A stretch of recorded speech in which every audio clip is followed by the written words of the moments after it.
All right, all right. I think we're good to go ahead and start here. Hello, everybody. Welcome to the stream. I'm not a professor, but you can call me Nap. And welcome on in. I hope everybody's having a great weekend and having a good Sunday, a nice relaxing Sunday. And also not dreading too much going back into work tomorrow. I know I am a little bit, but it's what you got to do. Even though I mean, I will admit I do like my job, but I feel like no matter how much you love your job, going back into work on a Monday is always rough at times. It's always rough. But yeah, so hello everybody and welcome on in. Uh, today, I'll admit I was a little late today. Not a ton, but by my standards, I was late because I'm normally live like right at like either before or right at like 6:30. We were about a few minutes late, like 5 minutes late. Um, Part of that is because for today's stream, I had to basically make a presentation, and it's I it took way longer than I thought it would. I had less time than I thought I would, and I was rushing so bad. I had to on my on my way or before I started stream, I had to like wolf down like two like cheese quesadillas to eat for like so I could get like some sort of dinner before this. Like I had way less time. I was like working on all kinds of things, trying to get this done. It took, like I said, it took way longer. So it's not, I'll admit, today's presentation is not going to be the prettiest looking presentation. It's going to be very barren and empty. I have no idea how long it's going to take. I keep telling myself like, oh yeah, there's no way like this will definitely be like maybe at most like 3 hours. But the thing is though, I always say that and then things take way less time than I initially thought. Things take so much more less time than I initially thought. So we'll see if that's going to be the case today. Um, but yeah, we were live yesterday though. We were playing some Stardew Valley last night, which is really fun. Very chat casual, very chill, just playing along. Very much, very much enjoyed it. Um, it was a uh,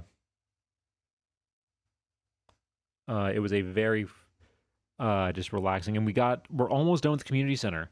We got three more of the community center branches, like rooms complete. There's only one more room we have left, and it's the most difficult one right now because it's all required. We need animal animal stuff. We need animal products. So that's what's taking so long. Honestly, we need things like we need the like the rabbit's foot and the what's it called? We need the rabbit's foot, we need a truffle, and we need a duck feather. Those are the three things. Wow, it's so few now that it's like ingrained in my head of like what exactly we need. Um, but we'll get there. We'll get there soon enough. Um, but yeah. Part of the reason why I was a little late is because I was one of the things other than the presentation. One of the things that I was working on was our new. I may finally finish that YouTube short after holding back on it for like 2 weeks, just because like my motivation just took a nosedive because of the what's it called, because of the my AC breaking.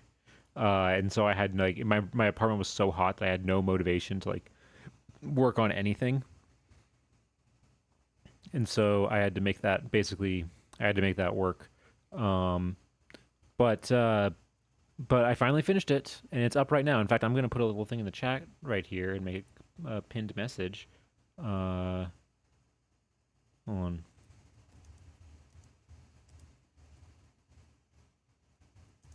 Let me go ahead and write this real quick.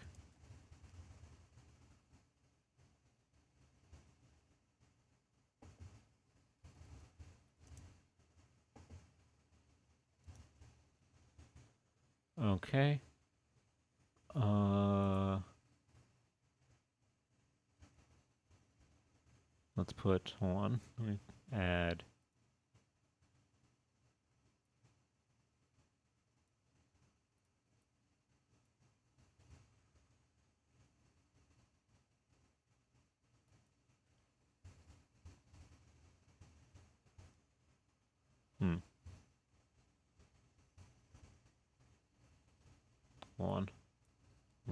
Do that. Do that. There we go. All right. Let me go ahead and I'll pin that. So yeah, so that way you guys can go ahead and check that out. Please check it out so that way we can appease the mighty YouTube algorithm gods that run everything in the content creator world. Get that to support. But yeah, I'm really excited though for the next short that I'm gonna make, because um, it's going to be a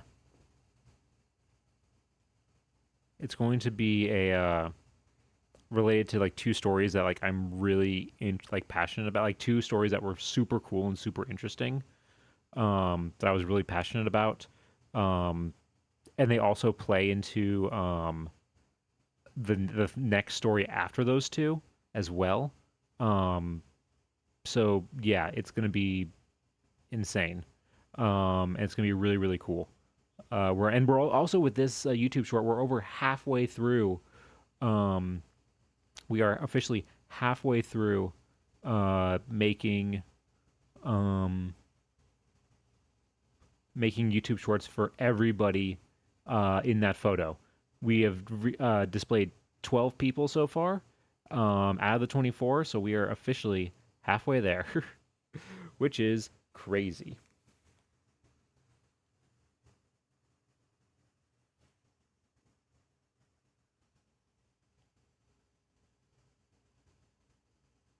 Um, but yeah, let's see what else. I'm trying to think what. Oh yeah, World Cup happened. And I'm gonna be honest. I have not watched a single World Cup match this entire World Cup. The only thing that I do is I look at the scores at the end of the match. Like, and apparently Spain won, so congratulations to Spain. Um, Congratulations to Spain on that. That's really cool. I don't know when the last time Spain won it was, but that is really really cool. Or if Spain has ever won a World Cup. Actually, wait, hold on. Let me look that up real quick. When was the last time Spain won a World Cup? Uh,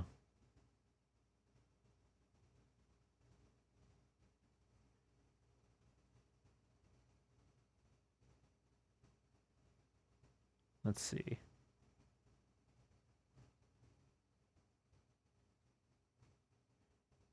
Okay.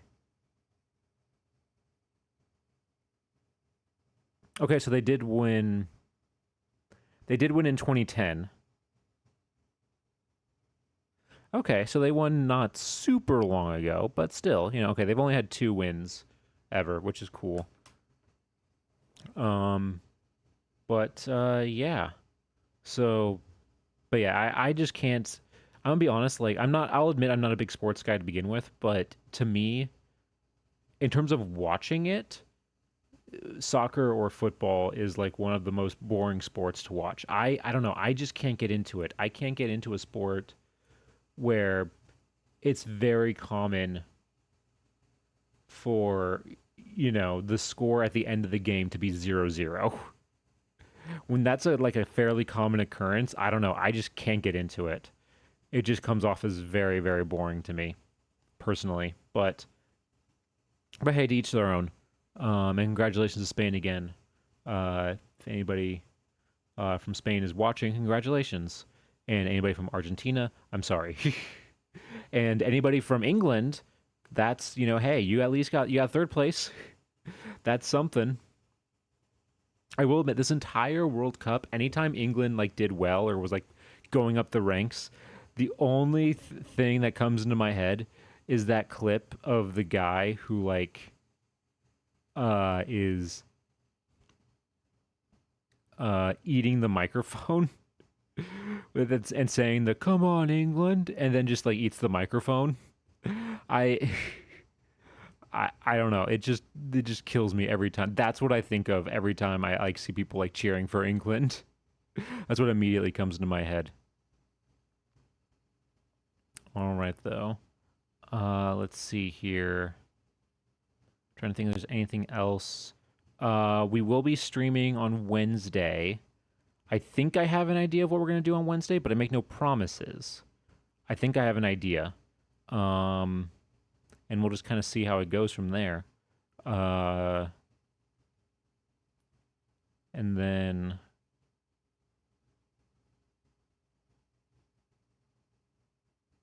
yeah, we'll see where it goes from there. And then Saturday, we might do another one. And next week's stream, next Sunday stream is gonna depend on how Wednesday stream goes, possibly. And then what is it? Oh, and then another thing. Yes, I've been saying this like I think every stream I'm gonna be saying this every stream going forward. But from starting on July 29th, so in about a week and a half from now, July 29th is going to be the last stream for like 2 weeks. But so from August 29th to August 12th, there will be no streams. So last stream will be July 29th, and then I'll make my return stream will be on August 12th. So yeah, about 2 weeks we'll be off. But if you do want to keep up with some of the stuff I'm doing, I will be posting some stuff on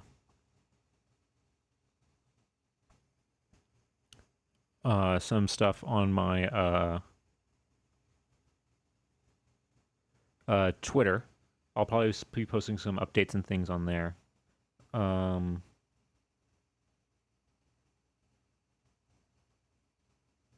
Okay. I just realized that my phone is almost dead.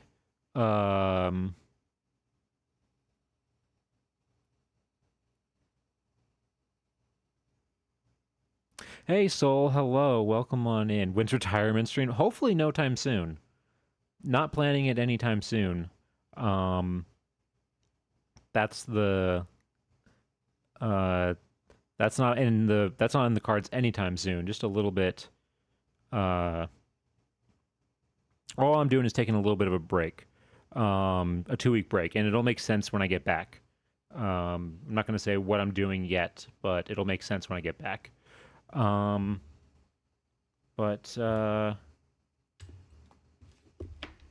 Yeah, okay, hold on. One thing I do, just really quick before we move on here, I do need to grab my phone charger real quick because my phone is almost dead. I will be right back.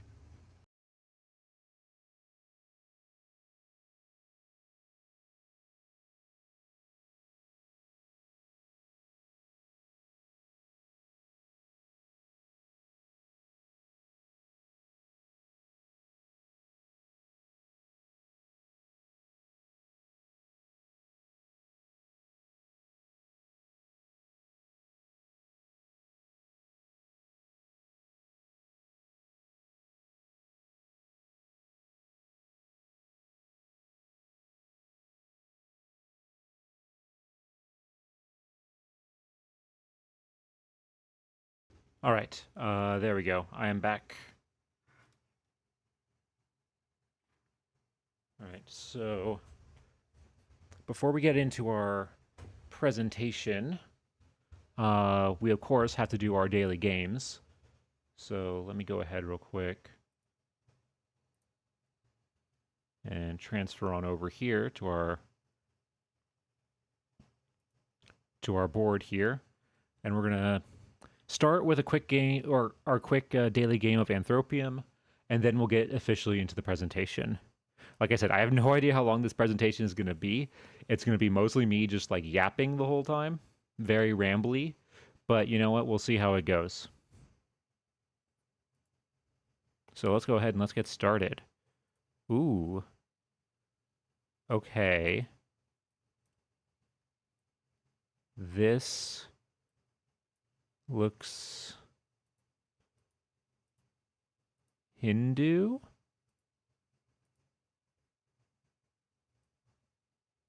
It's copper alloy. It looks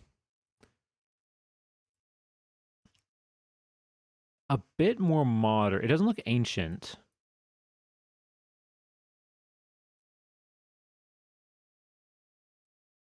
I'm gonna say it's like India. I'm gonna say it's like more like this era, like a later era. Ah, southern India. Tamil Nadu apparently is the name of uh the empire. Okay, so it's like it is Indian, but it's a specifically from this empire in India from 11th century. Wow, that is. I can see that. It's not like I said, it's not super old, so I was just a little bit off with the date, and I was pretty close with the place too, I feel like. All right, next. Whoa. What is this? Is that an effect from the glass, or is that an effect of something that's like, is that staining caused by something that's in the glass? I think that's staining caused by something that's in the glass.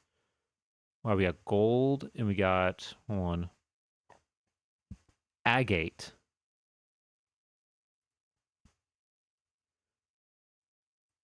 Oh, God, this could be from anywhere. This could be honestly from anywhere. But this, the way this is carved, it looks, I feel like this is more modern, but this could be from anywhere. I I don't think it's I don't think it's European. I think it might be Asian. Let's just say China. I don't want to say this is fairly modern. So I'm guess. Oh, look at that. China. A snuff bottle. It's a snuff bottle. Wow. Okay, wow. So I was right on location. I was just barely off with the year. I was so close. So close to a perfect score on that one. Whoa. This.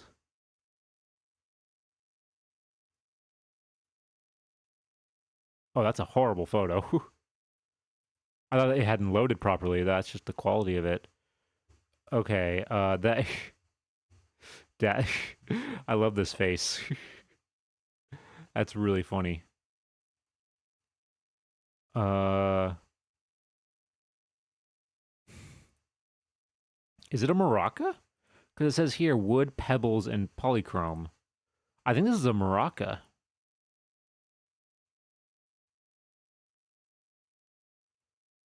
So I'm gonna say this is from like Latin America.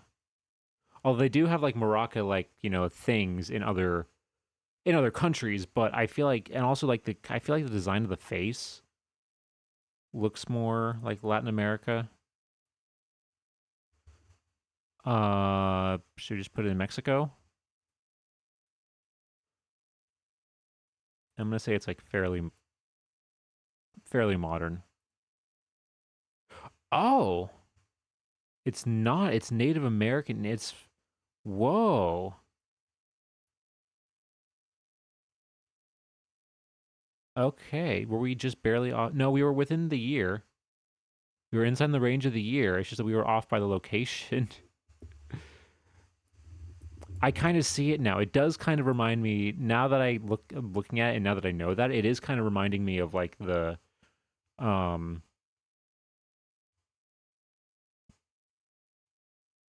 it's reminding me a little bit of just like the like stuff you would see like in like kind of like Seattle, kind of like Pacific Northwest with Native American, like with like kind of totem poles, like that kind of like style. I kind of see it now. Oh, okay. This is a painting.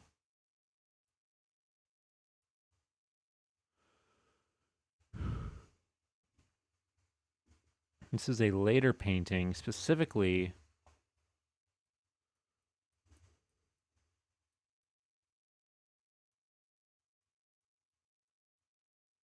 Specifically of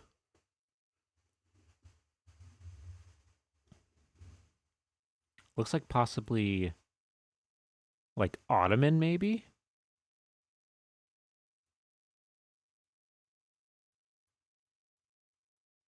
I'm gonna say this is like Ottoman.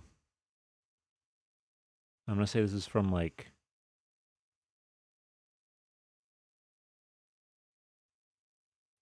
yeah, from like this time period. Ah, so close. Iran. Portrait of a young man. Okay, and it's from 1800. I was also again just barely off. I'm getting very close with a lot of these. Okay, this is a pressed, some sort of like pressed seal.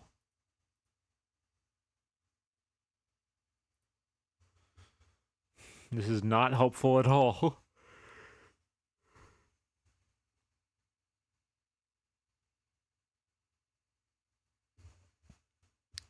I have no idea. Oof, I have no idea where this could be. Hey, Coco, hello. Welcome on in. Just watching the World Cup. You know, that's funny. Just before you showed up, I was talking about how I have not seen a single match of the World Cup this year. Because I'm going to be 100% honest with you. I am not a fan of uh, soccer. I just, in terms of watching it, it's just, I don't know. I just can't get into it. But congrats to Spain. Apparently, Spain won. I don't know if that's who you were rooting for, Coco, but hopefully it was because that's who won. Um, but yeah, we're just going through some Anthropium, and then uh, we're doing some Anthropium real quick, which is like Time Guesser, but for objects in the Met. And then I'm gonna be doing a presentation. It's gonna be a bit of a rewind stream. It's gonna be a reminiscing stream where we're gonna be talking a little bit about um, some of my favorite stories that we've uncovered in the about year and a half that I've been doing this. Almost 2 years, actually. I don't know why I keep saying year and a half. It's actually coming up on 2 years, which is crazy. Yep, they are. Oh, okay, sweet. So they were who you were waiting for. Nice. So there you go. They won. We're currently trying to figure out where this came from. This pressed seal. It could be honestly from anywhere.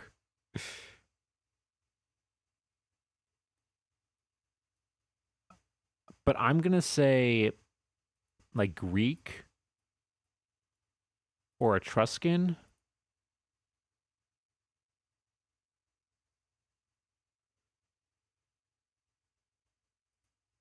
I'm going to say like there. Oh, damn. Whoa, even older. Old Assyrian trading. Wow, Assyrian. That is crazy.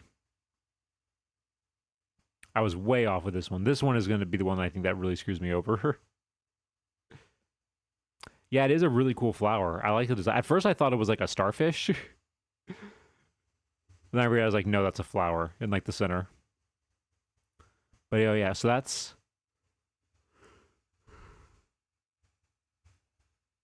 from 1800 to 1700 BCE. Wow. Whoa, look at this thing. Is that see-through glass? It is. Whoa. Look at that. Look how it's painted on like that. Okay, this is definitely older with how that's painted on.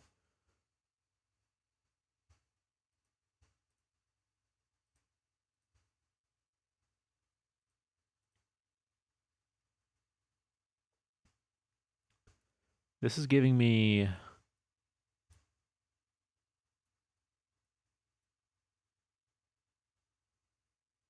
look at these like little like foxes right here. It's really cool glass though.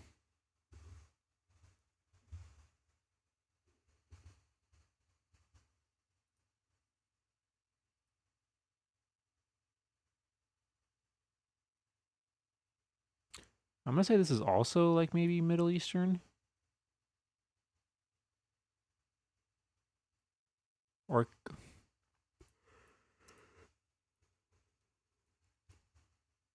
I'm gonna say, yeah, this is also like maybe Middle Eastern. I'll say it's Iran.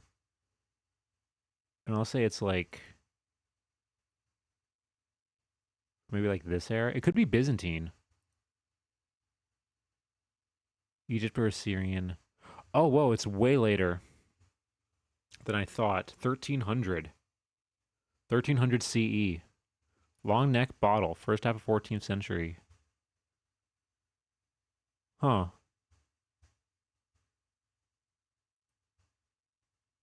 Ooh, is this a... Okay, this is a blanket.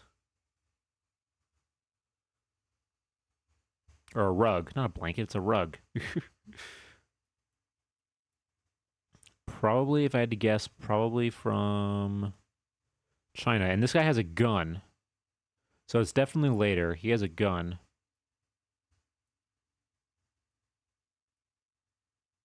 Or is this...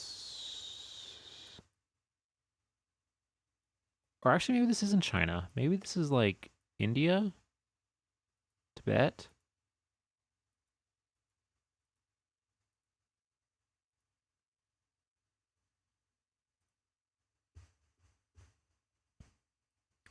It's made out of cotton.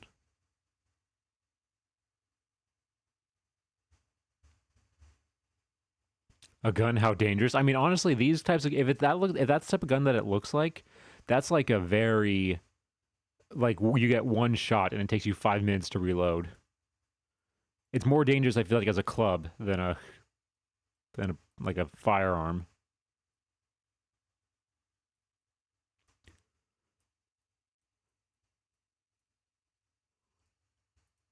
Yeah, I'm gonna say this is India again. I'm gonna say this is like this time frame. It was India again, but again, a different part of India. We got pretty close though. Still did pretty good. Ooh, look at this guy. Hmm. He's a sculpted head from what is he made out of? Limestone. I don't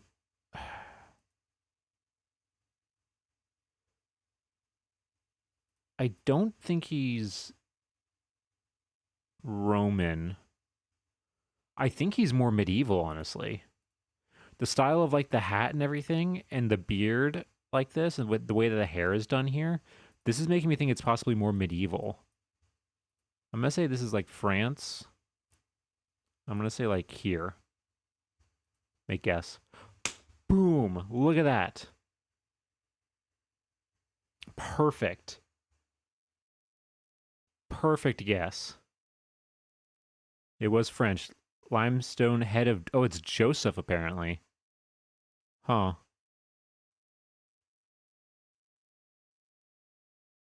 Perfect score. I mean, honestly, with the it was like the hat and just like the style of like the hair that really kind of like to me really said like, okay, yeah, this is definitely more European, but not Roman. Let's see. Oh, well, I wonder where this is from. Unfortunately, though, I'm not an expert on what uh era of Egypt this is from.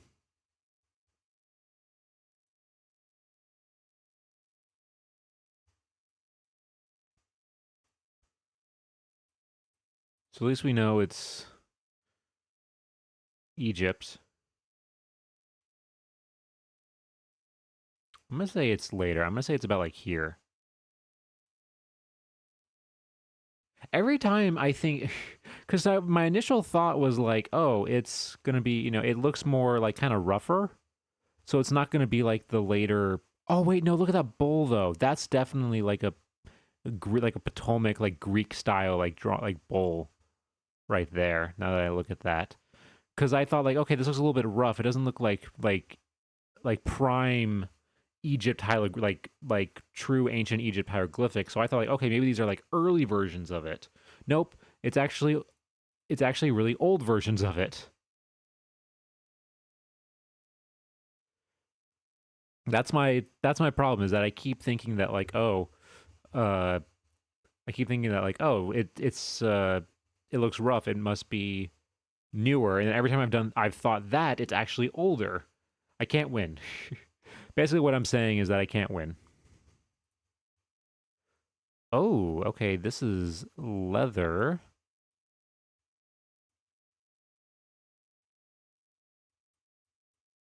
Leather straps. Is this like a gun holster? Whoa, look at the decoration on here.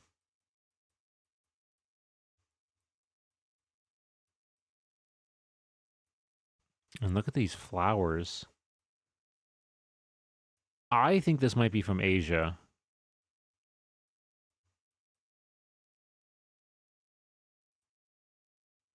Oh yeah, oh yeah, look at that dragon. That's a dragon. This is definitely probably China again.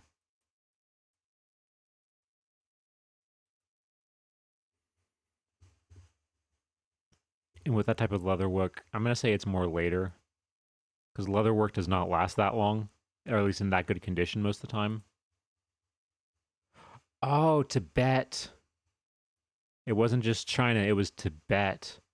Oh, wow, it's actually older than I thought. 1400 to 1700? Does that count? Is that in the range? It is inside the range. There we go. Look at that. Oh, it's a bow case and quiver. That's why it looks like a gun holster.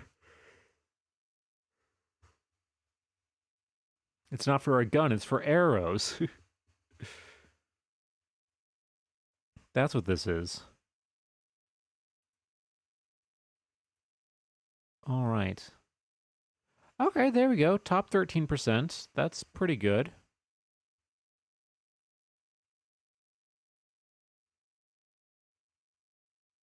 Top 13%. Not bad. Way better than yesterday. I think yesterday we were like 28.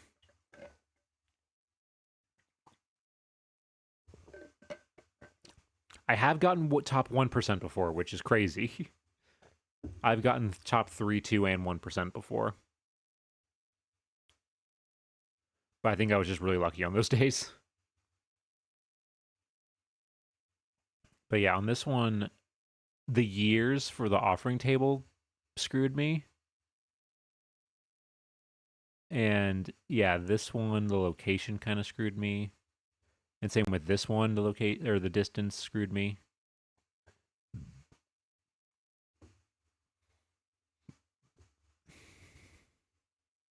All right. But with that though, let's go ahead and let's head on back real quick to the office. And what we're going to do real quick is I'm going to get our presentation all set up and ready to go. Uh,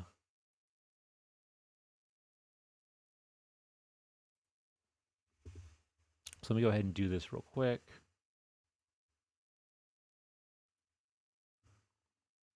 All right. Here we go.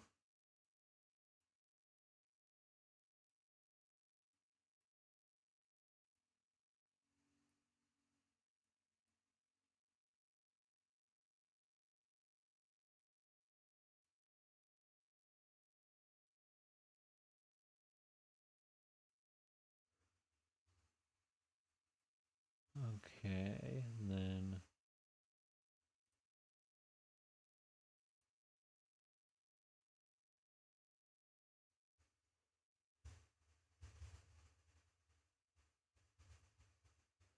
all right, there we go. I think this looks good. Oh wait, actually, wait, hold on.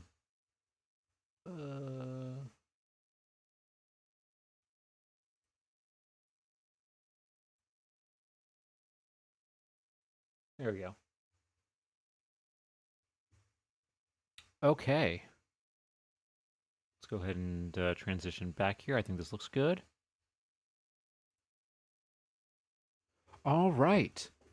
So this This was a title screen that I could only cook up in like 5 minutes. I had to, like I said, I had to really rush to make this presentation. It took a lot of just uh uh like just throwing stuff on the throwing stuff on here and just seeing what sticks. But today we are going to be talking about some of my favorite stories that we've uncovered while doing genealogy research here on stream. Uh Actually wait, hold on real quick. Should I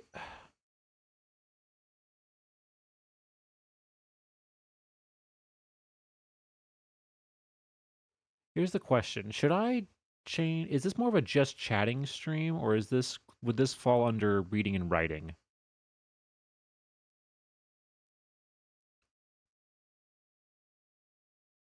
Cuz I've been debating all day of like whether or not to make this just chatting or because we are reading, we're going to be reading some like historical documents and everything. It's like I said, it's more of like a presentation than like a full on reading and writing.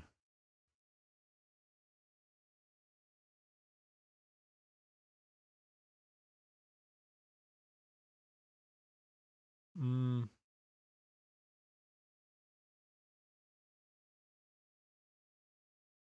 I mean, I've seen people give like presentations and stuff under reading and writing before.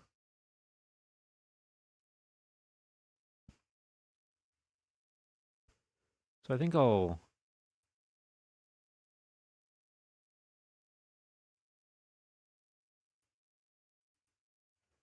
I'll change it.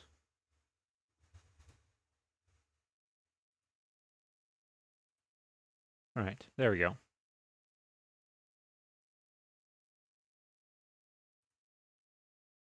All right. But yeah, so like I said, this I wanted to do. I've been wanting to do a presentation like this for a little bit because we've had a lot of new people join the streams recently. People who have only known me the entire time that I've was researching the Metcalf photo, which was like a 3 month project of researching everybody in that old photo.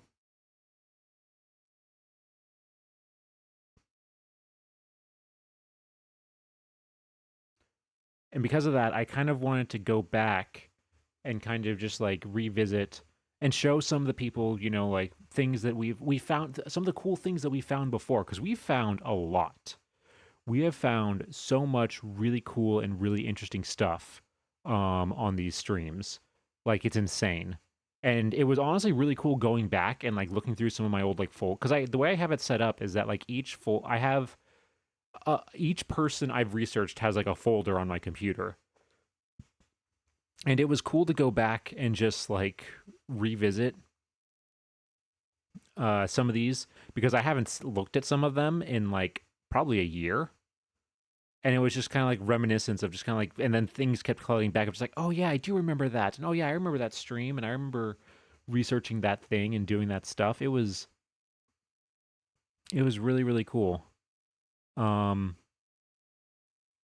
and so that's why I wanted to kind of like share those with some of the newer viewers, uh, who maybe weren't there, and also it's a fun reminiscent thing for people who maybe were there. So if you have been around for a little bit, there's a chance that you might remember some of these stories. So I think without further ado, let's go ahead and let's just jump into it and see and reminisce and see how long it takes to go through all these stories. I don't I keep thinking this is gonna take like an hour, but like who knows? With how much I like to yap about this stuff, it might take more than that. All right. So first of all, the thing I want to talk about is the main thing that I used to research, and that's patents. Like most people, again, like most recently, the past, like really most of this year, I haven't done really any of my patent research. But basically, for the one of the first research streams I ever, all of my early research streams were me researching the patents because I discovered that Google has a patent search engine basically.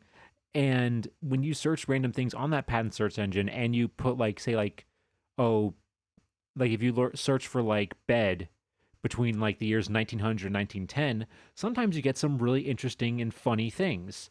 Because patents are really fun that way, and that anything that could have possibly been invented is on there.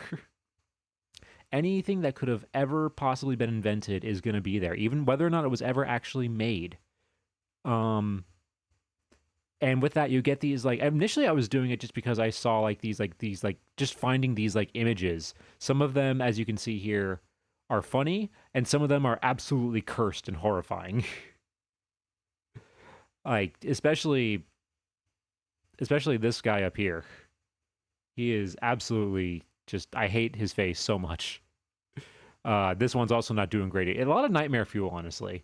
There's a lot of nightmare fuel in old patents and old patent applications. Um, but basically, what I discovered was that when doing this research, is that each patent record, each patent application included the full name of the person who filed the patent, the date that the patent was like filed, and the location of where that person was from, and all of that right there. So you have a full name, and you have a location of where they lived, and you have a date of when they lived in that location. All of that is all like the perfect base you need to do genealogy research and to look up somebody. That's really honestly all you need. And so I decided, you know what? I think it'd be actually kind of fun to actually learn more about some of these people and learn more about just, where they came from, what's their background, why would they have maybe patented this, and just see what other stories we would find along the way. And I nothing could have prepared me for some of the stuff that we uncovered during these streams. Nothing could have prepared me. It was just absolutely insane, some of this stuff that we've uncovered. Like, I still to this day can't really believe it.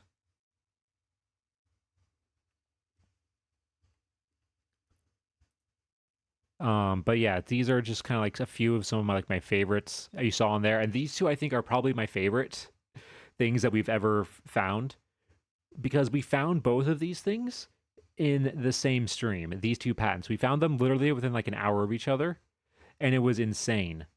So on the left here, you can see what here. This looks like kind of just like a little pen, like a weird looking pen, but like that's supposed to be a pen, but it's not a pen. It has a secret on the inside, like a James Bond villain. There's actually a bullet. So this isn't a pen at all. It is secretly a gun, where you get one shot to fire out the bottom of the pen, which is secretly a barrel. Just some really crazy and like cool thing right there. Very James Bond, very spy-ish. And then literally an hour later we found this, which is on the right here, which is a gun that is secretly a pen. So here on the left, basically we have a pen gun, and then we have on the right here a gun pen gun pen. That's totally not confusing, right? But again, this is just some of the cool, like crazy things that you can find sometimes when you do this patent research. Just stuff that you never thought you would ever see before.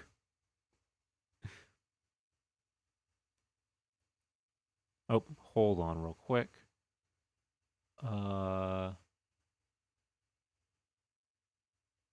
Sorry, something just came up on my computer real quick.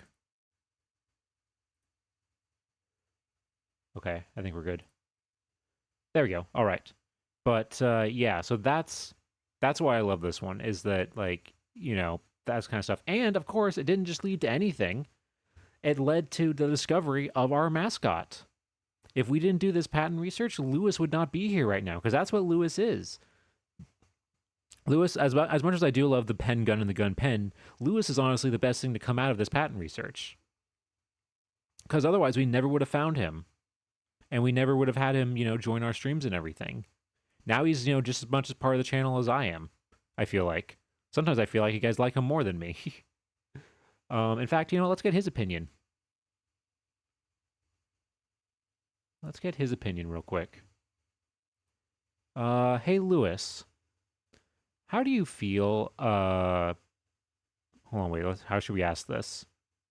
Lewis, how do you feel about? Or sorry, how did it feel when you were?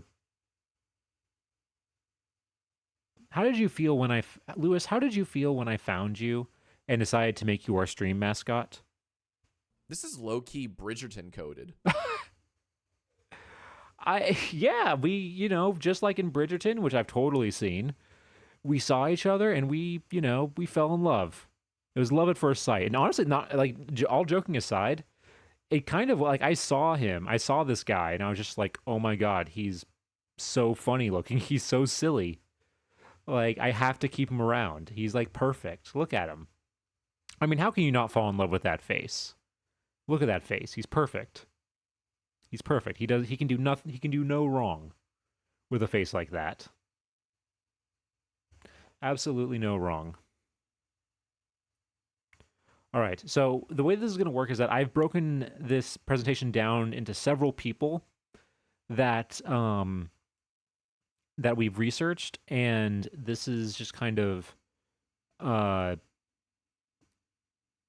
like each we're going to go through each person individually and go through the interesting aspects of their story that I uncovered. We're going to be reading through some of these we're going to be reading through some of these documents and everything, some newspaper articles that I have, of them and everything, and just learn more about them. And I wanted to start off with Gilbert Myers, who is the inventor of this awesome airplane hat right here. I mean, forget propeller hats. He's got the whole plane on your head. You don't need a propeller hat. You just need you can get the whole. Why get a propeller hat when you can get the whole airplane? But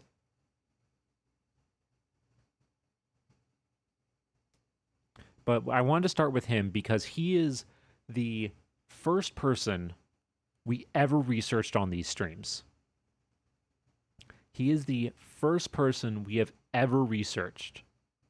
Way back last year, where I decided, you know what, maybe this would be a fun thing to try. And this is patient zero basically. This guy right here is patient zero for doing this research and doing these streams. And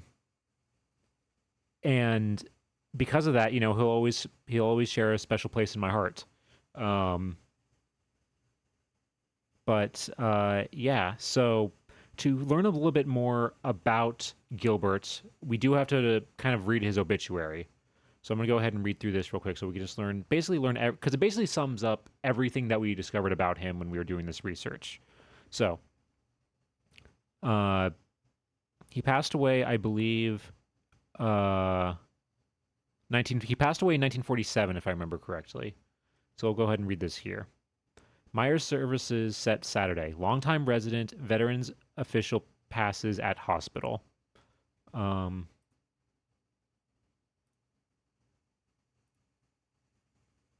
So, services for Gilbert Myers, 61, so he was 61 years old, 605 Fort Street, will be held Saturday at 2:30 p.m. at the McBratley Fowler Chapel, with the Reverend Hartzell Cobbs officiating.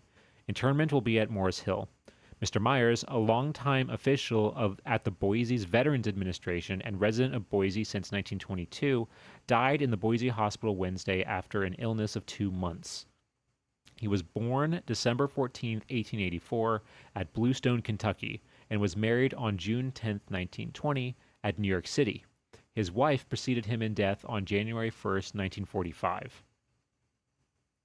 Mr. Myers was chief clerk for the U.S. Public Health Hospital at Washington, D.C., and in October 1922 was transferred to the Boise Veterans Administration Office as an administrative assistant. He rose to become special disbursing agent, property custodian, and in 1924, supply officer, a position he held at the time of his death. At times during that period, he was acting manager of the local office. He was to have retired December 14th from the VA. A member of the Boise First Christian Church, Mr. Myers was active in civic activities. He is survived by two daughters, Miss Idaline Myers of Boise and Mrs. Mari McCullough of Long Beach, California. Wow, so he was supposed to retire that year. Uh, He's supposed to retire on his birthday that year. That's wow, he was so close to retirement. That sucks. But yeah, and so we learned just from this obituary, we learned a lot about him. Is that he was basically he worked in a veterans hospital in his entire in Veterans Affairs and veteran hospital his entire life. He was a basically like an administrative position at the VA from what it looks of it, and was basically that was his whole career from the very beginning. We know that he was born in Kentucky and that he married his wife in New York City in 1920. Um, and what else?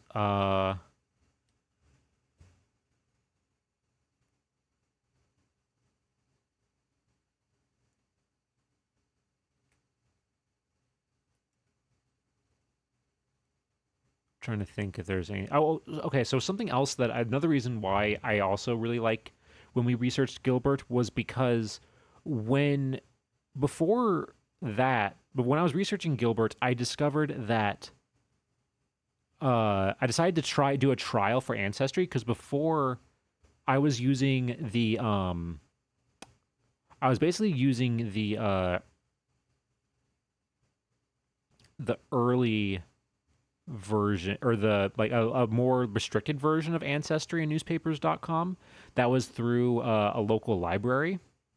And I discovered that version of it didn't have access to everything, to every newspaper, to every source. So uh when we were originally searching for him, this picture does not come up. This picture and this obituary right here did not come up in our initial search. It wasn't until I went back like the next stream and was like, you know what, let's try using regular, like full Ancestry and full access. And we finally got this. And it made me realize how much it sucks, how much of this information is behind paywalls and not cheap paywalls either. Like, I understand that these companies, they have to make money and everything like that.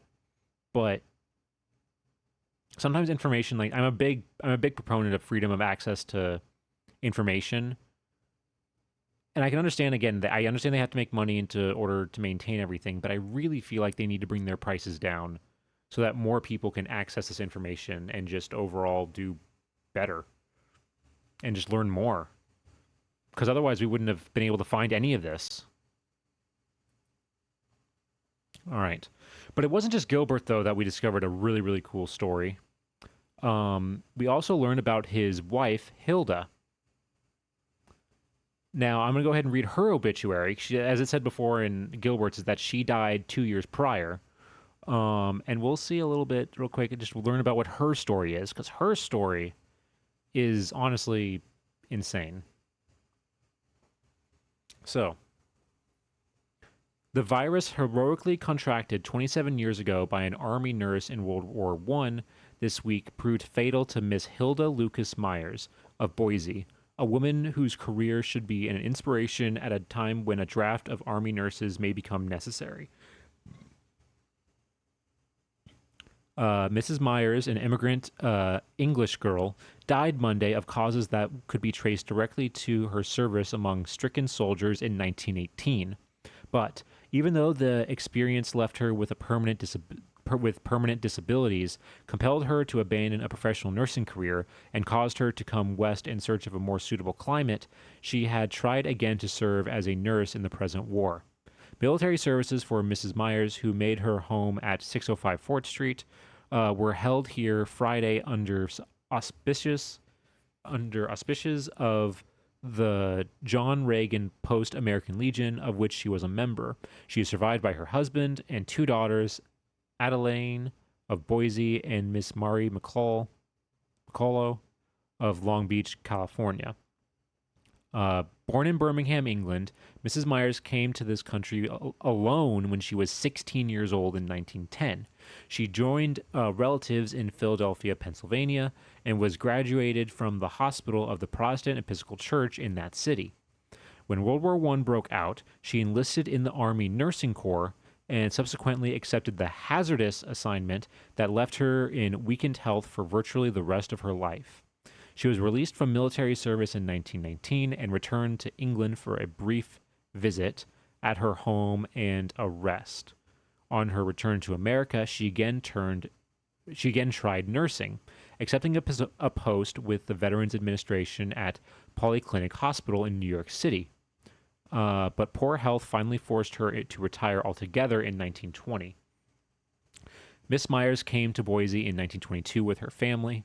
During the present war, she had several times offered her services to the government, but they were declined in view of her condition. So this is a woman who, first of all, it explains right away like how they met. We now know that Hilda and Gilbert met while they were working at the Veterans Hospital in New York City, and that she served as a nurse in World War One, and that she apparently while serving contracted. They don't say what disease; they just say the disease, the wartime disease, or the virus. I don't. It could be Spanish flu, but I think Spanish flu was a little later than the end of World War One. It's unclear exactly what disease specifically they're referring to. But either way, and no matter what she kept trying to be a nurse. That was her goal, but it turns out, unfortunately, she couldn't be. And I just realized now we are in ads. I am going to really quick. I'm going to really quick step away real quick while we're in ads, get some water and everything while we're doing this, and I will have Lewis take over. So there you go, Lewis. Be nice to them and keep everybody company. I'll be right back.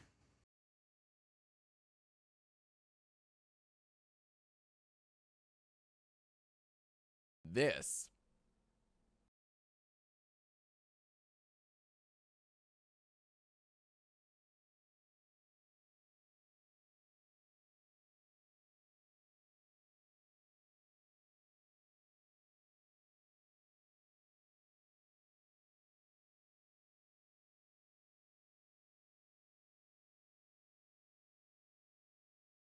That's what you get.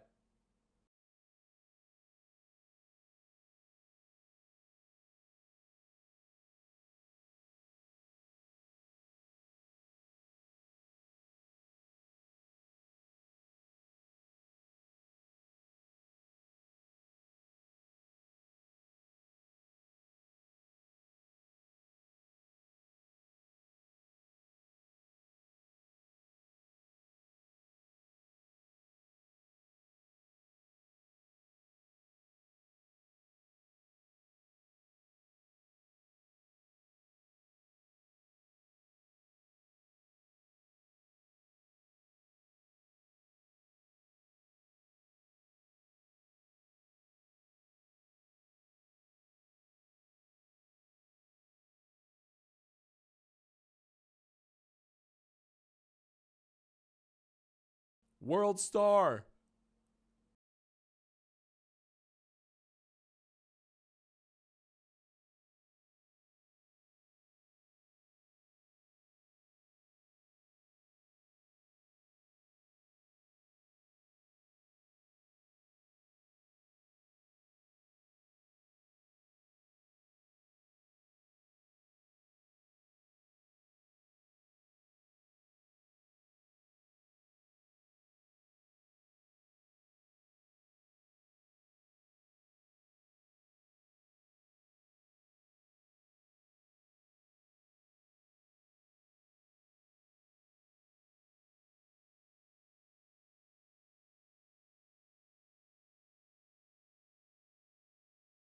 Bro is on to nothing.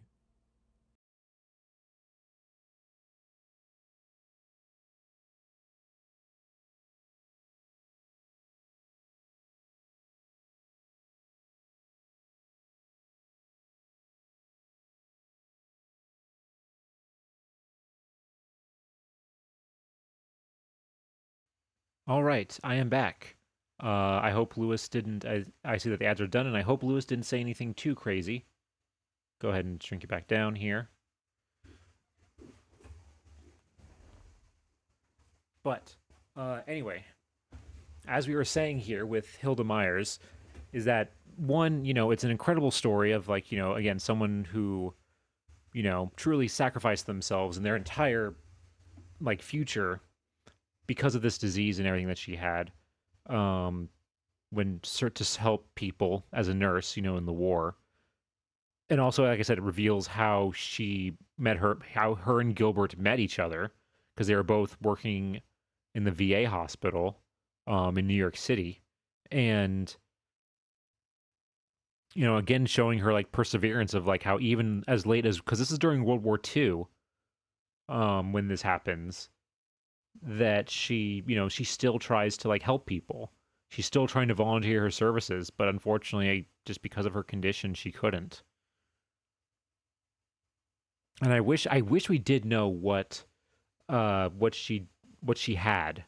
We'd had a little bit more information, but unfortunately, we don't have that. All right. Um, Now, another thing that I wanted to try and find when I was researching Gilbert was any proof that he was involved in some way in aviation, that he had some sort of interest in aviation. Because I mean, he invented this. Like he has to have some sort of interest in aviation. Um, and for a while I wasn't finding anything. Like I wasn't sure. I couldn't find anything. It was getting more and more difficult to find things. Like nothing was coming up after all this time. And then I found this article right here that says would establish flying club at Boise's airport. Luncheon meeting discusses plans to teach actual operation of plane. National officer is present. And so this was basically a meeting in Boise that was about establishing a flying club um, at Boise Airport to get more like kind of general public interest in aviation. Because remember, this is in the 20s. Aviation is still very, very new. Um, but we won't read this whole article because we don't really need to. But uh, one of the people who was present there at this meeting uh,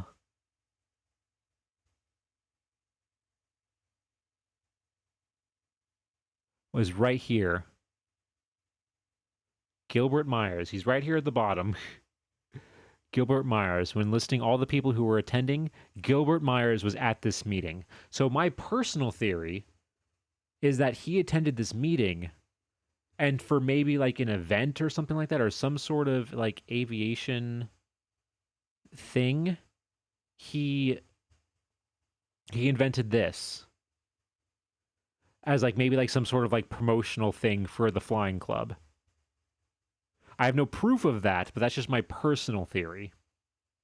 But like I said, I loved researching Gilbert because, like I said, it was the begin. This is patient zero. This is the starting point of everything that we have done since then.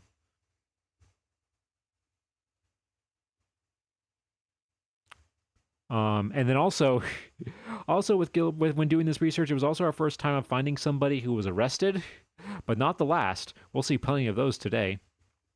So, according to this, leaves engine running.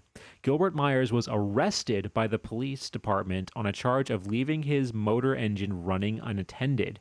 He posted a $3 bond to appear in police court Monday afternoon at 4 o'clock. You can't trust anybody.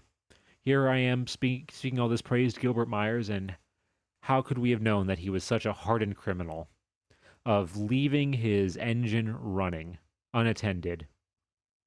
How rude. I didn't even know that was something you could be arrested for. I don't even think that's a thing anymore, but like I guess that would have happened and then I feel like that's something like even if that was a law today, it would just be like a ticket. Getting like full on arrested for something like that and needing to like post bond is honestly insane for something like this.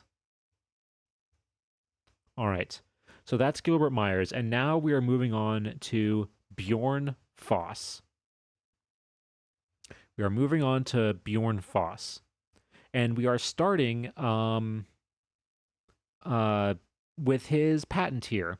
And before I reveal what it is, I want to see if there's anybody in the chat right now. If anybody wants to guess what they think, this is. What do you think this patent is for? Just seeing these images, what does it look like to you? What do you think? A sleeping bag? That's a good guess. That is a good guess. I mean, it really does look like a sleeping bag, but it's not a sleeping bag. Um, Big potato chip. I mean, it honestly does look like a potato chip bag. It really does. It does look like a potato chip bag, but it's not a sleeping bag. It's not a potato chip bag. This one is it's very different. It's more similar to the sleeping bag than the potato chip. Sleeping bag is not super far off, but it's a sleeping bag designed specifically for something, or not a sleeping bag. It's a like a blank, or it's a blanket designed specifically for something. I'll give like 10, 20 more seconds in case anybody wants to guess, and then I'll reveal what this thing is. Because it shocked me when I discovered what it was. When we first discovered it, when we were doing our patent read through. All right, so this right here is a blanket designed to protect you from a nuclear blast. It's basically like a fire blanket, and it's designed to be portable. Hence the this part right here, that's like shows it all like folded up and everything, and like making it look all like portable. It is a blanket that is designed for you to get inside, and lay down in to protect you from the heat and radiation of a nuclear blast.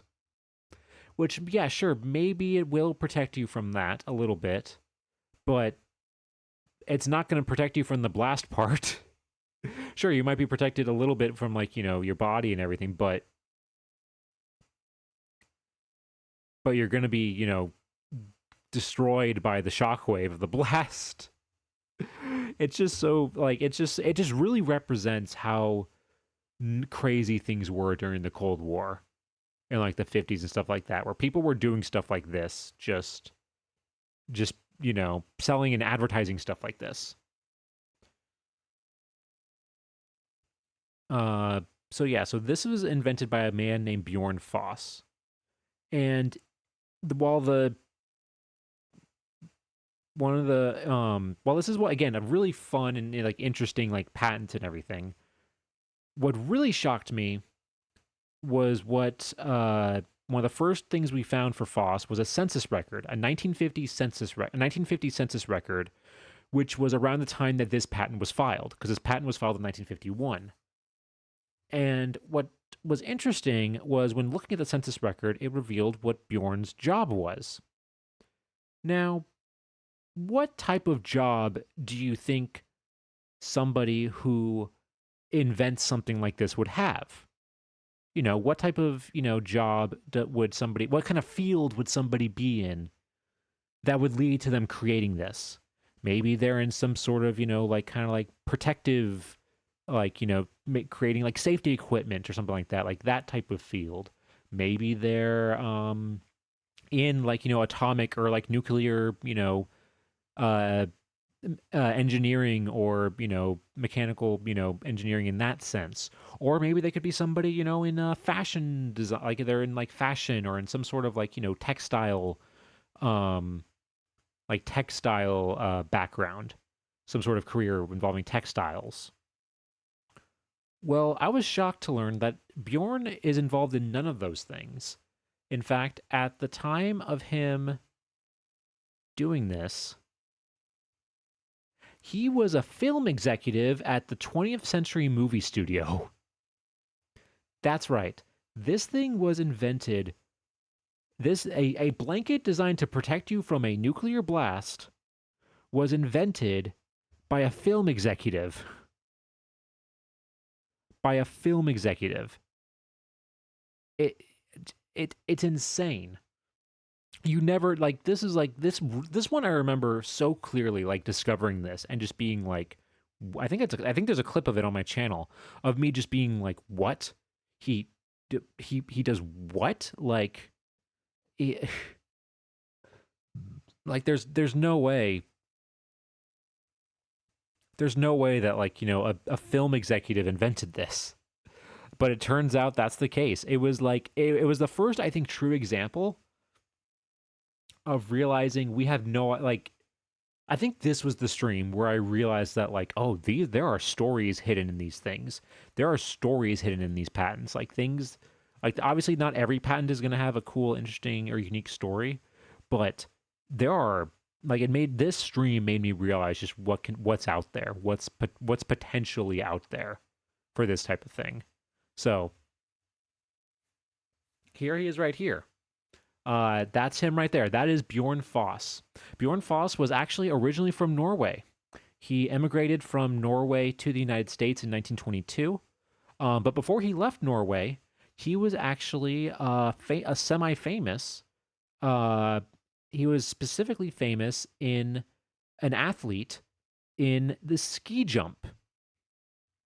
And we can see here in this newspaper article, Chamber will stage winter sport tourney. That he moved to specifically he moved to Los Angeles. Unsurprising considering he was a film executive that he lives in Los Angeles. Where it's talking about this article right here is talking about an event that will take place in California. That was like a not an Olympics, but just like a winter sports competition. And down here at the bottom, it says other Norwegian entries include Luiti Bjorn Foss, former junior amateur champion. So he was a champion, ski jumper basically before he came to the United States. He was a champion ski jumper, which is crazy. Again, showing how you never know where these stories are going to go. And then after that, we discovered who he married. He was married to a woman named Edna Gunnar Peterson, which, first of all, look at that hat. Absolutely stunning, absolutely huge, stunning hat right there. That is like, it's almost like stereotypical how big the over the top this hat is for the time period. But it turns out Bjorn's wife was actually semi-famous in Hollywood. She wasn't an actor or anything like that. Instead, she was a famous musician, specifically a pianist. She was known for her piano recitals. And you know how we can tell how famous she was and how popular she was at the time? Is because there are several newspapers where instead of listing her as Mrs. Bjorn Foss, which they do, I will admit they do here in this bottom article right here, she is referred to afterwards by her full name, Edna Gunnar Peterson, after it says Miss Bjorn Foss up here. Like, and same with this article right here, Edna Gunnar Peterson.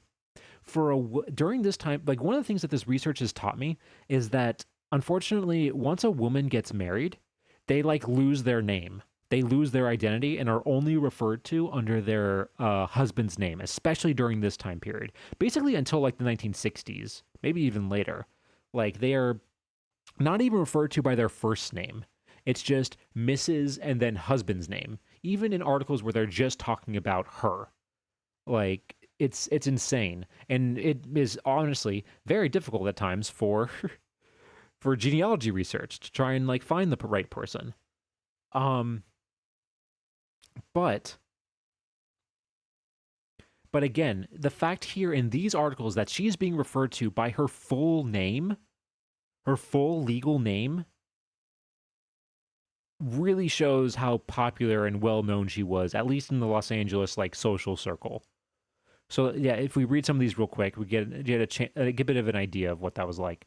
Last night, Mrs. Bjorn Foss, Edna Gunnar Peterson, well-loved Hollywood resident pianist, entertained for the distinguished Swiss visitor. Her guests include members of the Gans Club, and the fair took place in her lovely home at 229 South Harvard Boulevard. After a dinner, there were music and scintillating conversation. I've never seen that word before. To speed the evening hours. And then another one right here. Mr. and Mrs. Bjorn Foss, Edna Gunnar Peterson, are entertaining members of the Gans Club at their home, 229 South Harvard Boulevard, this evening, honoring Rudolph Gans, who is a soloist in the Philharmonic Orchestra tomorrow and Friday. So they were helping. They were this famous soloist, this famous musician was in Hollywood, and they were entertaining him. They were entertaining him while he was there. And then we have right here in this bottom one, Mrs. Bjorn Foss will entertain with a luncheon party Wednesday at the Roosevelt Hotel. The majority of guests being celebrated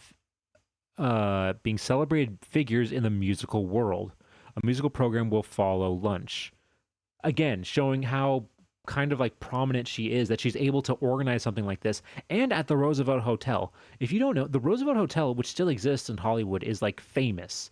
It's like a famous classic, like old Hollywood, like Hollywood golden age, like hotel that is like very, especially at the time, very, very famous, um,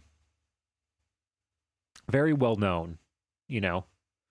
Um, Again, just showing the where they were in society, and something else that shows where they were in society is some of the people who they were hanging out with, and some of the people who they were, partying with, and hanging out with. And this is all in the 1920s, by the way.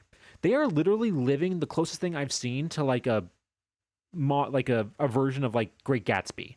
They were like doing Gatsby stuff, like parties and like all kinds of crazy stuff, like classic 20s Hollywood, you know, prohibition era, flapper party, Great Gatsby kind of stuff. Considering that one, like for example, this one, Hollywood matron is hostess, musical in honor of two friends, Mrs. Nora Puderbaugh. Or Bow, Pewterbow, probably Pewterbow. One of the attractive affairs of the week was the musical with which Miss Nora Puderbaugh entertained yesterday after her afternoon at her beautiful home in Hollywood. Unfortunately, my thing's kind of like covering it right there, but honoring Mrs. Okay, it says honoring Mrs. Jack Sayers, formerly of Texas, who has come recently to make her home, and Miss Bjorn Foss. Receiving with the hostess were, and then that lists a bunch of people who attended the party. So she's having a party in her honor. This famous, like Hollywood, like Hollywood matron, as they call her, is having a party for her, for Edna, which is insane. And then here we have Bon Voyage. In honor of Mr. and Mrs. Bjorn Foss, Edna Gunnar Peterson, who are leaving shortly for an extended trip to the land of the midnight sun, which is Norway, by the way. They're going to Norway. Mrs. Nora Pewterbow, again, same person, her, is entertaining tomorrow evening with a musical and buffet supper at her charming home in Franklin Avenue, Hollywood. She will be assisted by her mother, and her sister, and then like lists a bunch of people who will be attending. And then it says here, 150 guests have been bidden.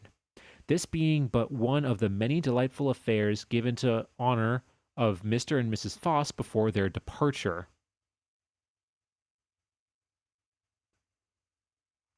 150 guests. She's hosting a party for them with 150 guests. Like I said, this is Gatsby level stuff right here.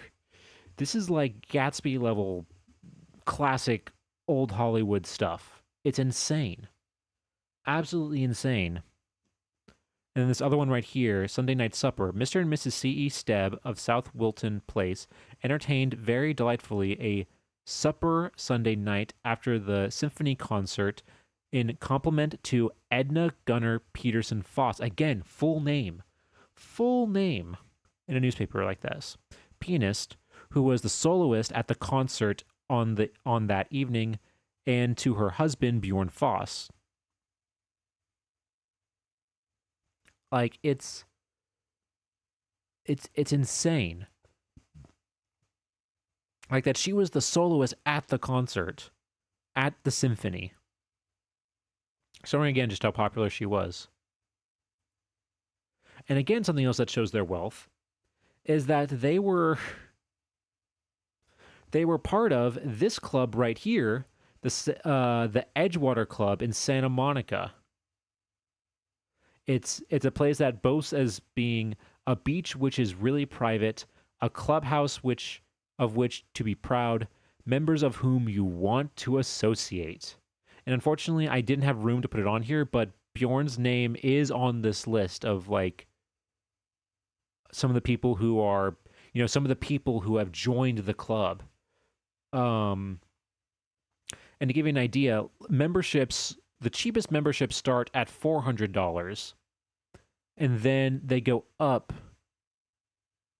to $1,000. And this is $400 in 1924. Let's look real quick. Let me pull up an inflation calculator. How much is that? Hold on.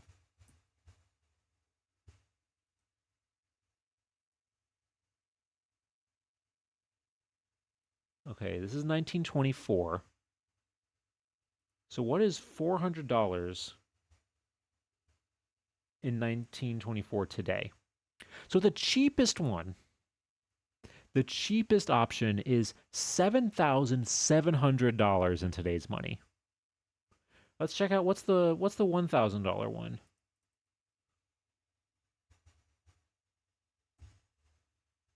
The $1,000 one is equivalent to $19,300 in today's money.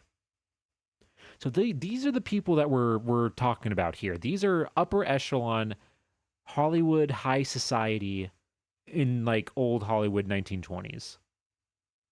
And we know that I forgot to mention earlier that yes, Edna is a famous musician.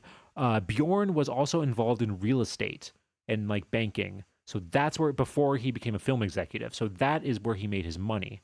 I don't know if he came from money in Norway. I unfortunately don't have any access to his records in Norway or what exactly his background is. But we do know that he came pretty late, like later in his life, like in his 20s when he emigrated. Don't know why he immigrated, but he did. Maybe he has an opportunity to make money. Who knows? But yeah, just insane cool stuff. So yeah, so again, I want to reiterate the guy who invented this, what is basically a sleeping, like a bag that you crawl inside to protect you from a nuclear blast, was a great Gatsby style, real estate agent. Not, I don't even know if he was an agent, just real estate guy who married a famous musician, went to tons of parties, classic like Gatsby style like parties in the 20s, and then went on to become a film executive, during which time as a film executive at 20th Century Movie Studio, he invented this. Like I said, this stream was the first time I realized you never know where these stories are going to take you. You never know what you're going to find. All right. And speaking of never knowing what we're going to find, that leads us to our next one here. This is a patent by a Mr. James LaJohn. Now, James here invented this lighter. This lighter is not just any old lighter. It is specifically a prank lighter.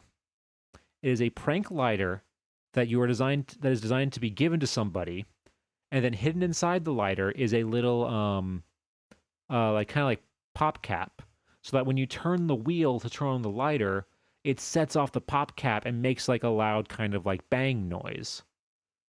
And it just seems like a fun, harmless, kind of like little product. Like in terms of pranks and stuff like that, it's not that bad.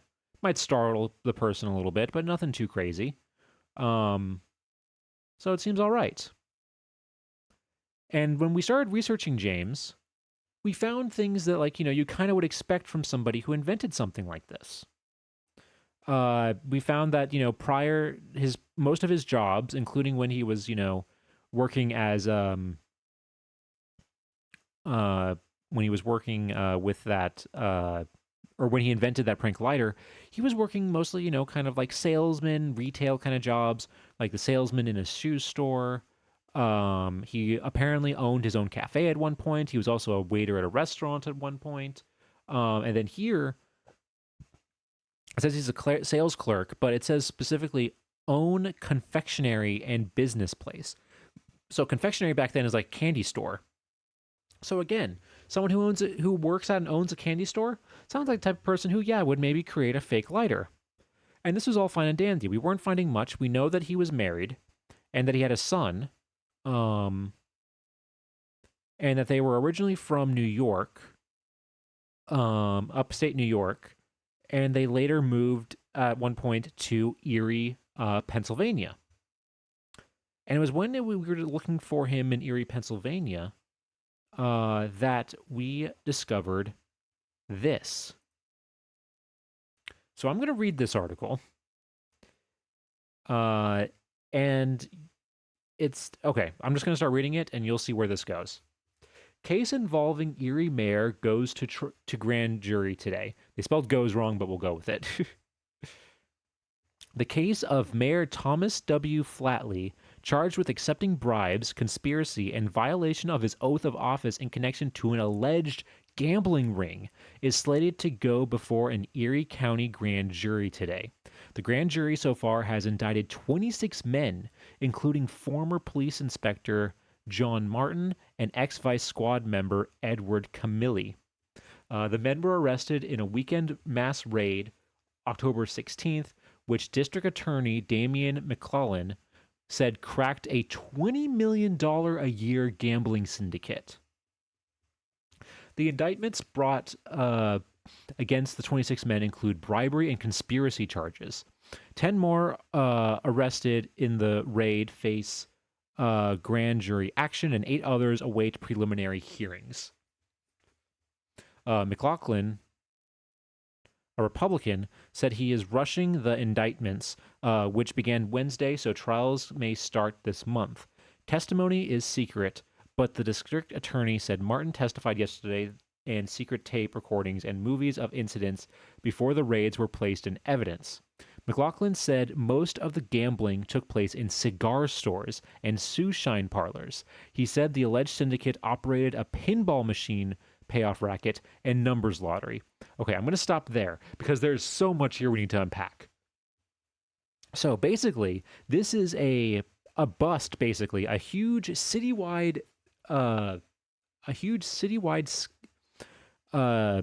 corruption case where including the mayor of Erie, Pennsylvania, and several like high up, like public officials and police officers and stuff like that were basically being charged with help with bribes so that an illegal gambling ring can be run in this city. Another thing I want to bring up. This says that this was a $20 million a year gambling syndicate. $20 million a year, and this is in 1954. $20 million a year in 1954. Now I'm pretty sure I know what it is offhand, but let's just look at our inflation calculator real quick. How much is $20 million in 1954? So $20 million in 1954.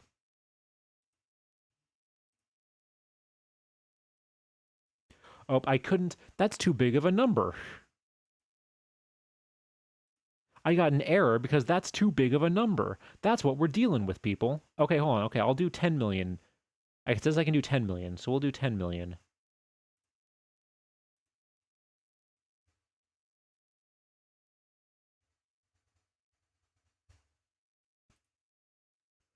So $10 million in 1954 is $124 million in today's money. So doubling that to get to 20 million, that's $250 million in today's money per year. That's how huge this gambling syndicate was. $250 million per year. This was clearly a huge scandal and a huge bust that really just broke down this city, as you can tell. And like, it makes sense that when they're making that much money, that they can easily bribe the mayor and like all these other people. And something else also, just side note, right here where it says, he said the alleged syndicate operated a pinball machine payoff racket and numbers lottery. So basically illegal lotteries and pinball. Because I did not realize before this, like I discovered this, was that pinball was considered a form of gambling and illegal in most places until as late as the 1970s in some places. Pinball was considered a form of gambling. It wasn't considered a game of skill and was therefore considered illegal, which just sounds insane. But apparently that's how it used to be, because I can't think of I don't have that associated with pinball at all.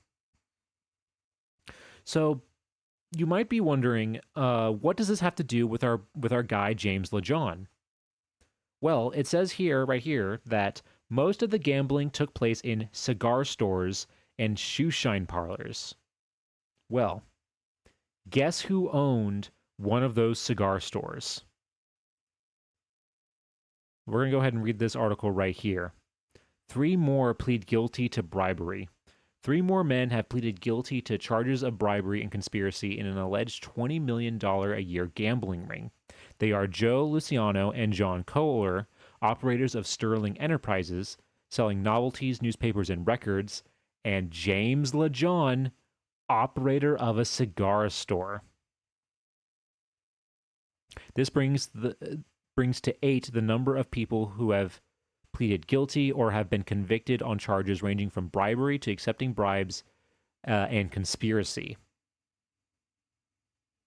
So yeah, that's how our guy gets in. So the guy who, again, invented this prank lighter.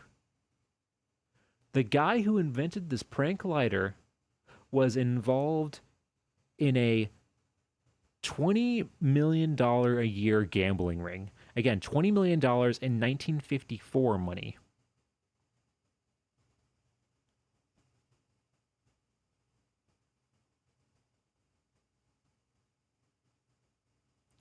It's just insane. It's insane that, again, you never know where these things are going to lead you when you do this stuff.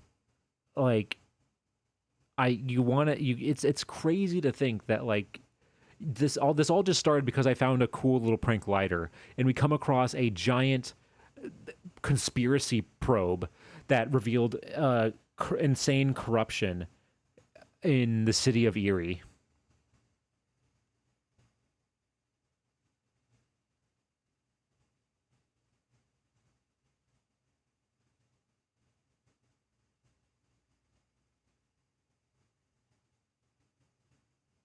It's just insane.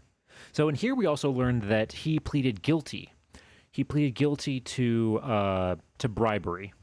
So he was being basically paid by by the mob basically that was running this illegal gambling and lottery to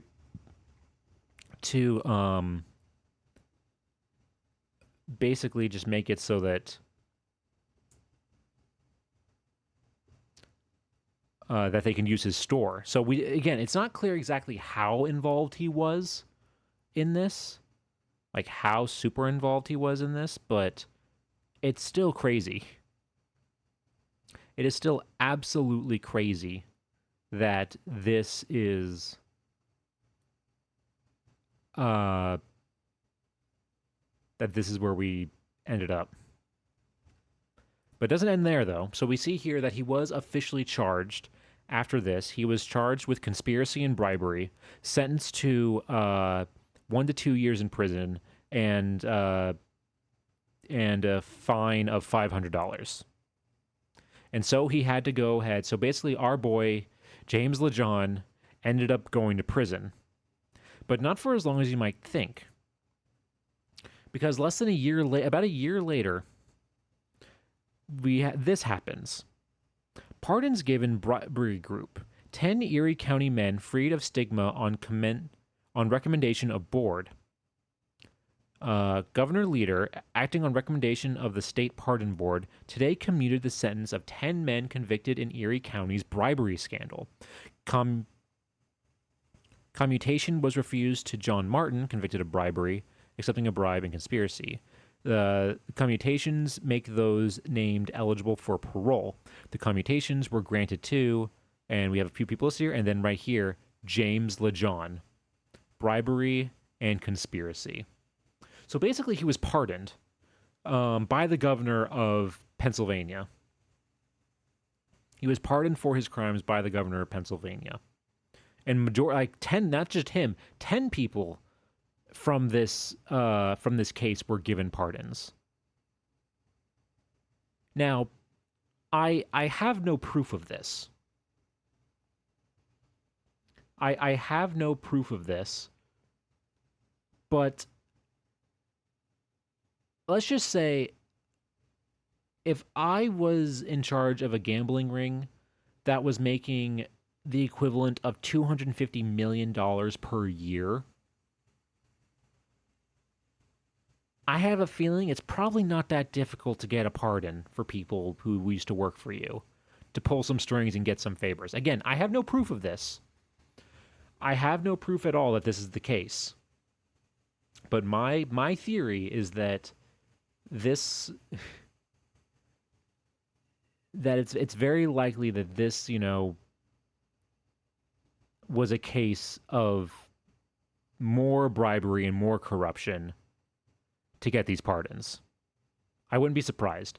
I have, again, like I said, I have no proof. But I would not be surprised. So in the end, though, he is freed, and we don't really have much else. We don't know much else beyond that. We know he passes away in 1964, and apparently, because he is still buried here next to his wife Dorothy, that it seems that he didn't the trial and the case didn't lead to a divorce or anything like that, thankfully.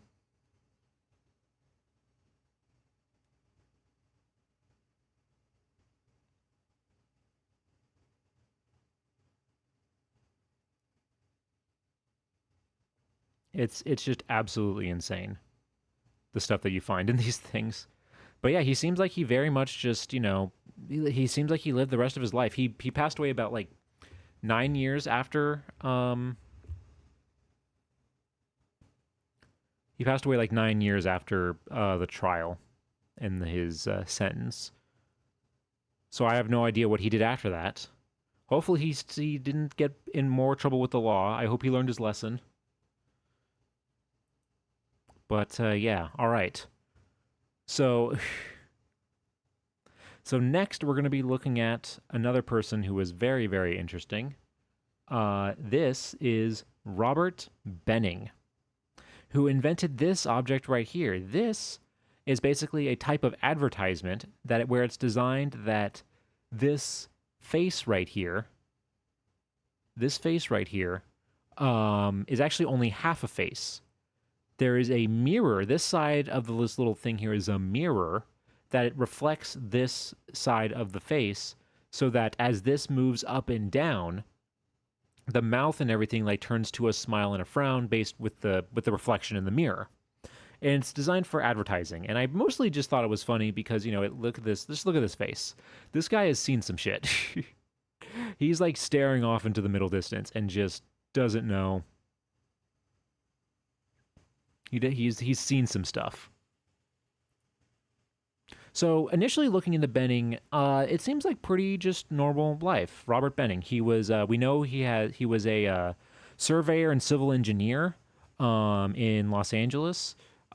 He got married to a woman named Thelma, and they had four kids together. Um, and everything seems overall fine. Nothing too crazy. However, I will say that according to this, he was 29 when he got married to Thelma, and she was 17. So, uh, yeah, it's 1920s. It's not great. Not a great look. Um, yeah, what a book indeed. Um, so, but and so, that also led to some other discoveries while researching him, specifically that he filed other patents. He filed other patents during his time working as a civil engineer. The first one on the left here is very simple, actually. It's actually a car hat rack. So what it is that this is a thing that is designed to like hook up to on these like bars in the roof of your car, and it like folds down, and you can hang your hat on it. So it's just a like, cool little like hat rack, something showing that this shows that he was inventing other things, during his time. But then we turn to this one on the left here. This is a car steering wheel. It's a little hard to tell, but this is like a side profile of a car steering wheel. And what this is a car anti-theft car throttle lock. So what this is that back in the day, cars did not the throttle for a car was not a pedal on the floor. The throttle was like a lever next to the steering wheel that you would open and close to let more, you would, if you want to go faster, you open up the throttle more, and then to slow down, you close it. This was designed as an anti-lock thing where it was this bar that would go around your steering wheel and hold the throttle in the open position so that it was constantly basically like as if the car is off, it's not going to do anything. But as soon as you turn the car on, the car would basically immediately take off. Imagine having a lock system on your car that like to prevent it from being stolen, they put like a brick or like there's a lock that holds down your throttle pedal so that as soon as you turn on your car, it'll immediately just like take off and start going. That was the point of this lock. That was the design of this lock, which is insane. The design of this lock was basically like it was an anti-theft lock so that if somebody was trying to steal your car, your car when they started your car, it would immediately take off, and like they would probably like lose control or like God knows what would happen. Like that was the purpose of it, which is just insane. It's just an insane form of anti-theft that like I've ever seen, I think. Crazy, crazy stuff. Overall. But yeah, so like I said, this shows how what he was doing, in the meantime. On top of his work, is that he was filing other patents, like the advertising one that we just saw. However, things take a turn when we get to the 1930 or 1940 census. Because compared to this census, he's not here with his family. If you go back here, you can see he's here with Thelma and his 4 kids. And I was really confused by this when I first saw it. I was like, what is this? What is going on? And then I read this part. There's a little blurb here at the top here that I'll read, and it says the following persons were enumerated in the city jail, block 75 in Van Nuys. And we see right here, listed at the very bottom, is Robert Benning. He was arrested and in jail. Again, not the first person we've seen in this, and definitely not the last that we will see serving prison time from this research. It's insane how many people we've researched have ended up serving prison time. And so immediately I was starting to look like, oh my god, what did he do? Why was he in prison? Why was he in prison? Well, I found this article. Now, granted, this article was from a few years before the 1940 census, so I don't know how long he was in jail for, and I don't know if this arrest was the arrest that led him to serving time in prison, but it's very possible it could have been. So if we read this little blurb right here, it says 13 drivers were arrested over the weekend on suspicion of drunk driving. They were, lists a few people, and then right here, Robert V. Benning. So our boy Benning, he was drinking and getting behind the wheel. Not a great guy. And again, to get arrested and then also serve, I mean, again, if this is what he served jail time for, this is like 5 years later. This is 5 years later.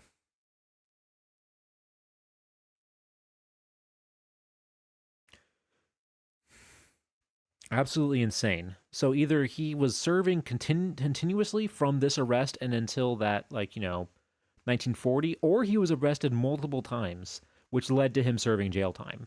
I don't know how long he was in jail for. That I don't know. But I do know that just the fact that he was in prison again, it's crazy that this has happened more than once at this point. And then, however, not long, like almost immediately after this arrest, I discovered this. We can see right here a marriage for a Arthur J. Mitchell, age 50, and right here, Thelma G. Benning, 32. So immediately, or not immediately, but very soon after Benning was arrested for that drunk driving case, he was apparently divorced by Thelma, and Thelma immediately remarried to somebody else. However, though, that marriage apparently didn't last either, because then I found in the 1950 census, the 1940 census, that if we see her right here, Thelma Mitchell. This is 5 years later. We see right here where it's marriage. We have a D right here. So between 1935 and 1940, she got divorced from Arthur. So she was married at least twice in her life. And we see here we have several of her children as well: Melvin, Florence, Imogen, and Robert. All living with her. Now, of course, after that though, what happens to Robert? Well, in an insane example of poetic irony, in an absolutely insane example of poetic irony, the guy who was arrested for drunk driving and invented these crazy car-related patents was in 1945, I believe. In 1945, was killed by being struck by a car. Hey, pirate, hello. Welcome on in. Good to see you. We are going down memory lane today. We are going down memory lane and revisiting some of my favorite stories that we've uncovered during these streams, because there have been a lot. There are a lot of ones that I've kind of forgotten about, and we have a lot of newer people here, and I thought, you know what? This would be a fun thing to do, to kind of show everybody. where we've been and what we've done. And we're talking right now about Robert Benning, who, as I just mentioned, died by being struck by a car. Specifically, right here, Robert Benning, 55, of 541 East 5th Street, died in General Hospital after he assertedly was struck uh, at Southwestern Avenue and 77th Street by an automobile driven by Harry J. Holt, 34, of 5706 South Manhattan Place. Holt was not held. So that meaning that like it was considered an accident, so Holt wasn't being charged with anything. That it was like an accident. Um so yeah, again, just an insane example of poetic irony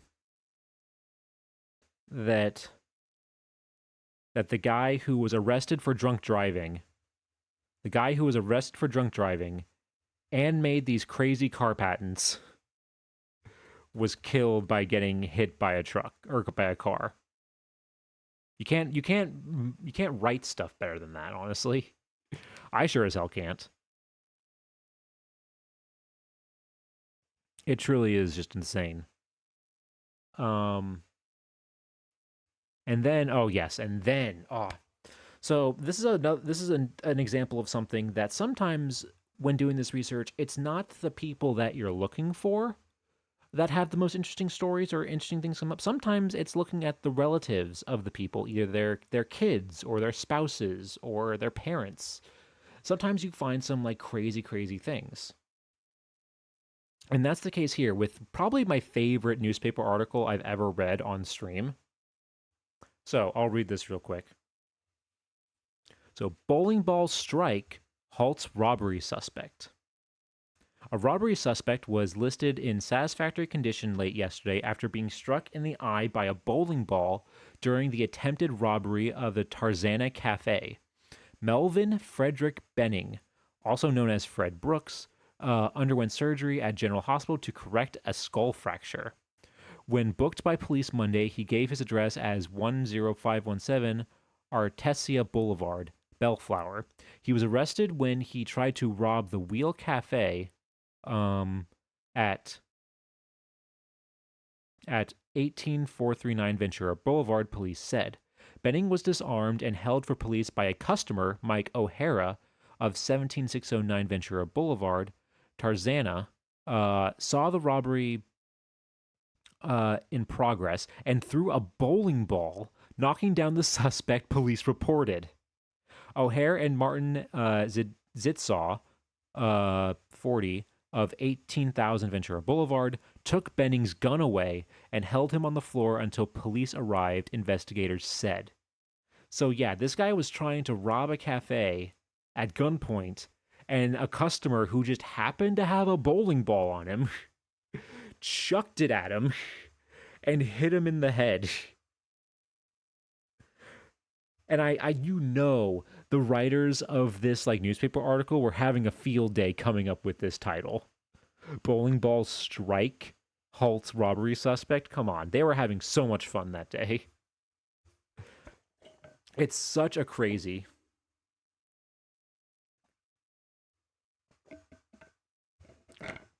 He's lucky he did not die instantly from that. Oh no, exactly. Yeah, it's a bowling ball. Like that thing, yeah, that easily could have killed him. It says he had a skull fracture.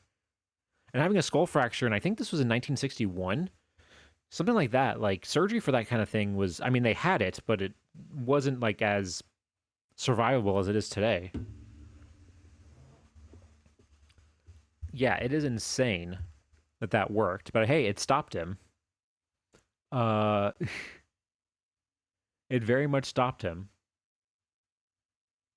But there is like I said, this is one of my favorite stories, and so much so that I made there's a clip that I made of this story, or of me reading the story for the first time because it was insane.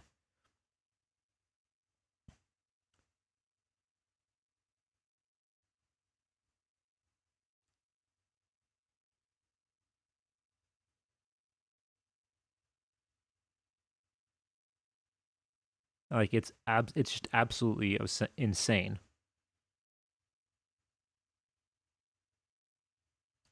But there is another reason why this story is like has a special place in my heart. And that's because I sent the clip of me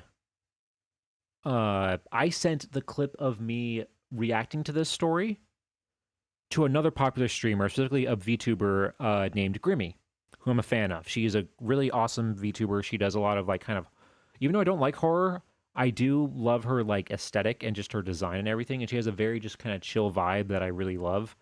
Um, she did a thing where she was like, "Hey, lesser known streamers and VTubers, send me, a clip in send me clips in response to this tweet, and we'll react to yours on stream." And so I did this clip, and she watched it, and it led to.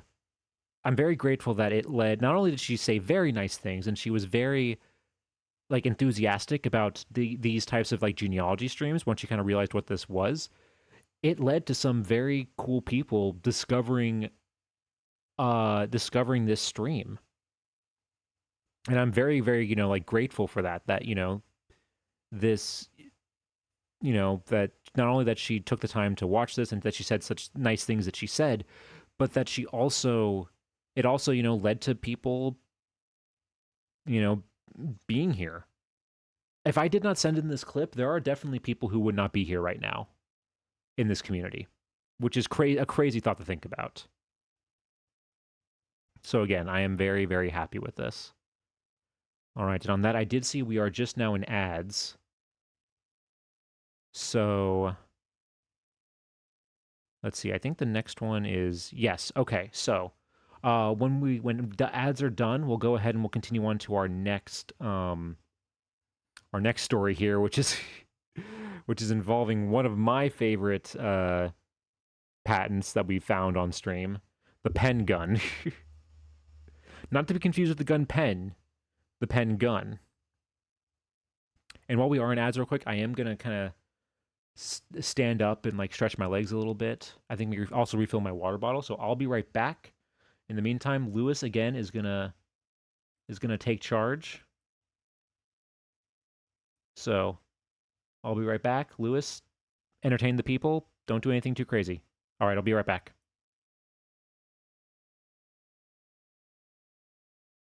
Ruh-roh, Raggy.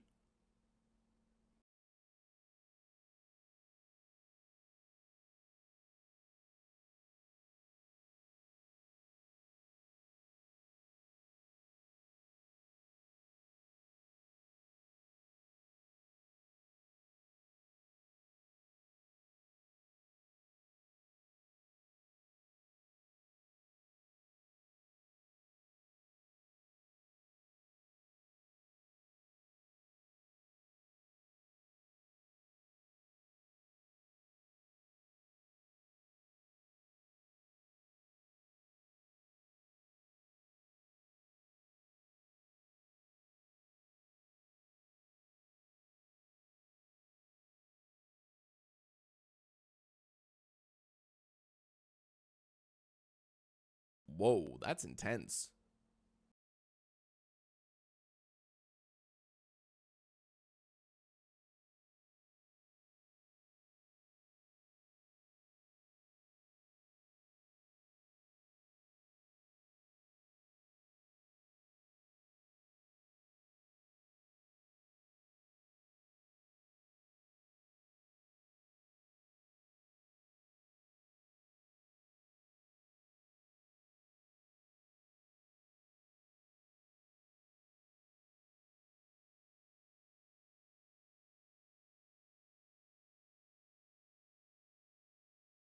Fail.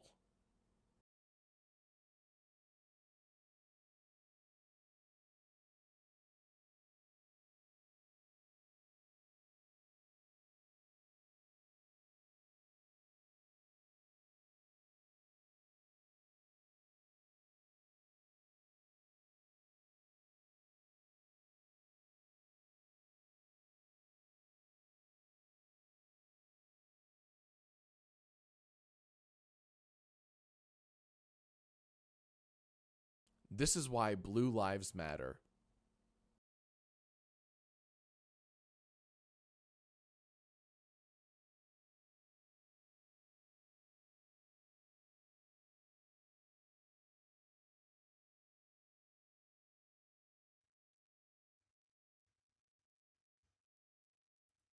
All right, I am back. I hope Lewis didn't say anything too crazy again. Uh, let's go ahead and shrink him back down here. All right, Lewis. Thank you for holding the fort down.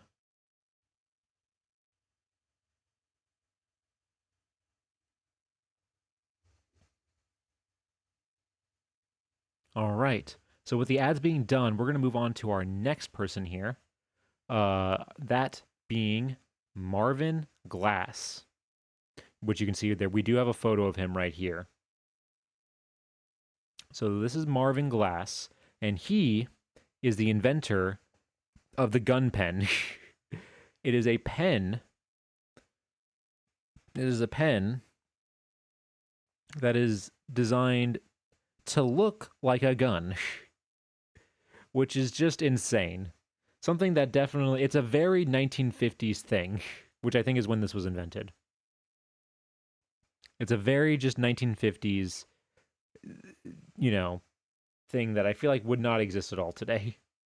But so let's learn a little bit about Marvin and what we discovered when we started researching him.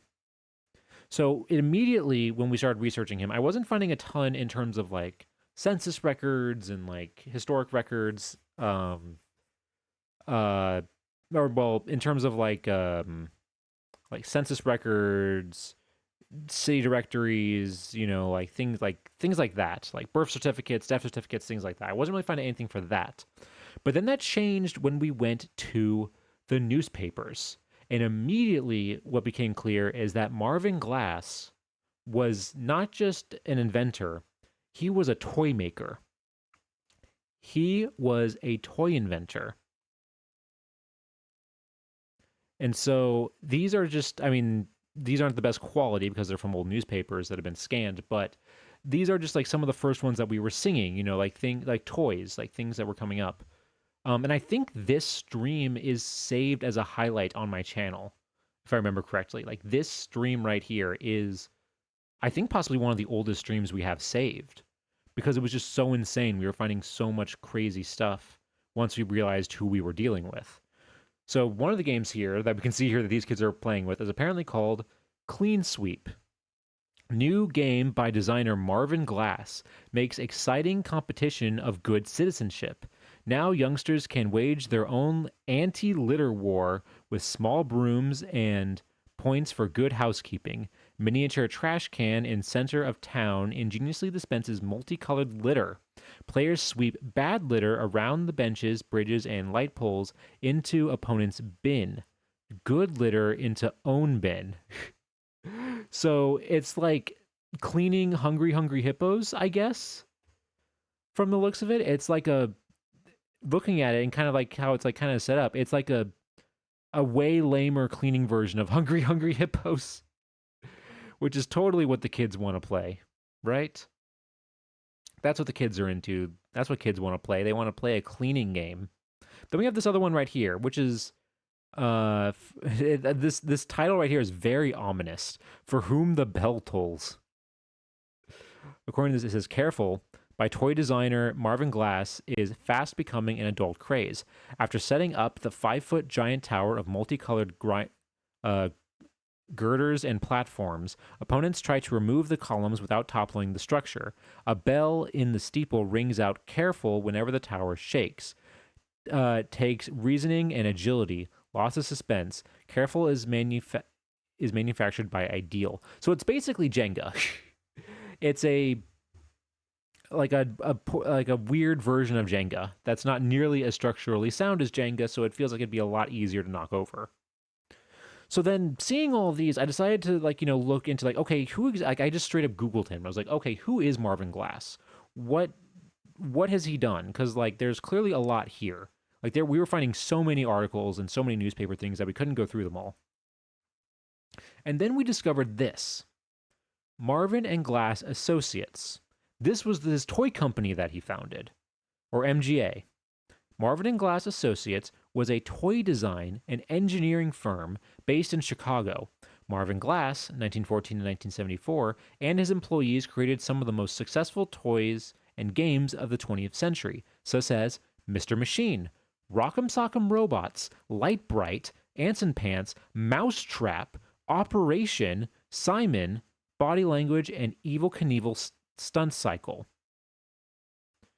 So yeah, this isn't just some like, run of the mill, like, oh, just like small guy. This is the guy who invented Rock'em Sock'em Robots, Light Bright, Mousetrap, and Operation.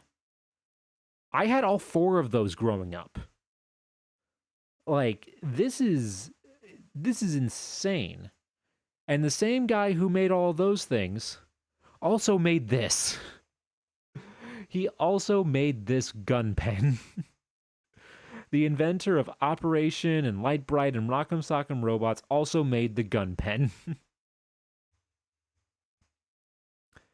But what was also fun with doing this research is that, first of all, we got to see like where he started. Because this right here, this is actually a really cute picture. This is him with his daughter.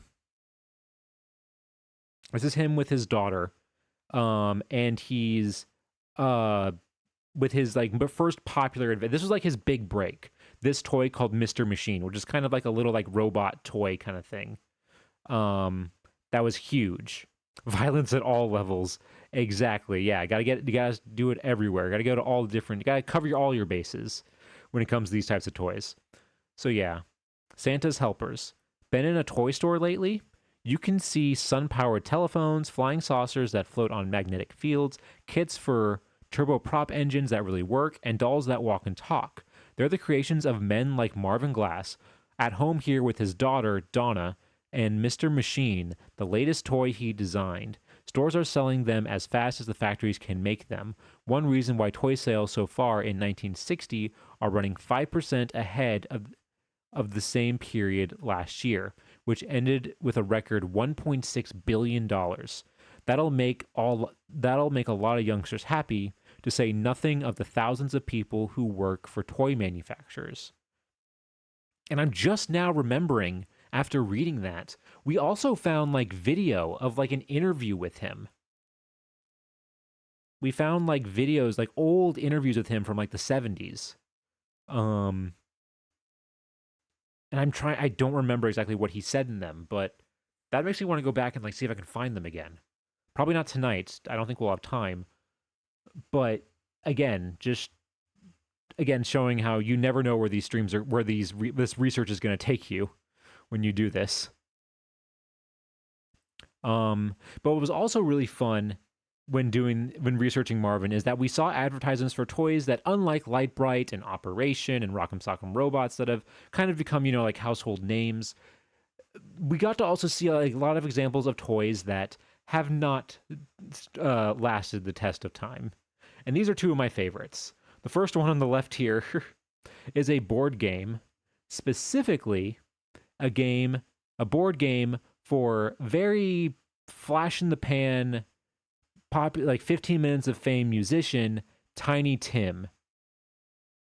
If you don't know Tiny Tim, you've probably seen or heard his song in SpongeBob, and I think it's the pilot. It's the pilot episode where they use him, where it's like him with a very, very high pitch voice, singing with a ukulele. That's like the no, it's not Christmas Carol. Yes, it's the I'm So Happy guy. Yes, exactly, Coco. It's that guy. He got his own board game. Because is that what you think of when you think of that song and that guy who, like I said, was popular for like 15 minutes in the 60s? Like, and apparently, and again, I have, so okay, let's read this description. You guessed it. Tiny Tim is now a new game with a combination card and dice board.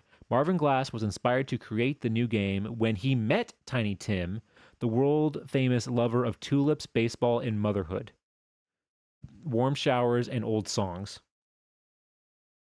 Players pile up points with cards designating such camp things as a mother's love or a faithful dog.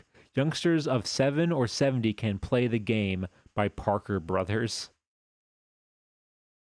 Hey, Aeon, hello. Welcome to the Lurk.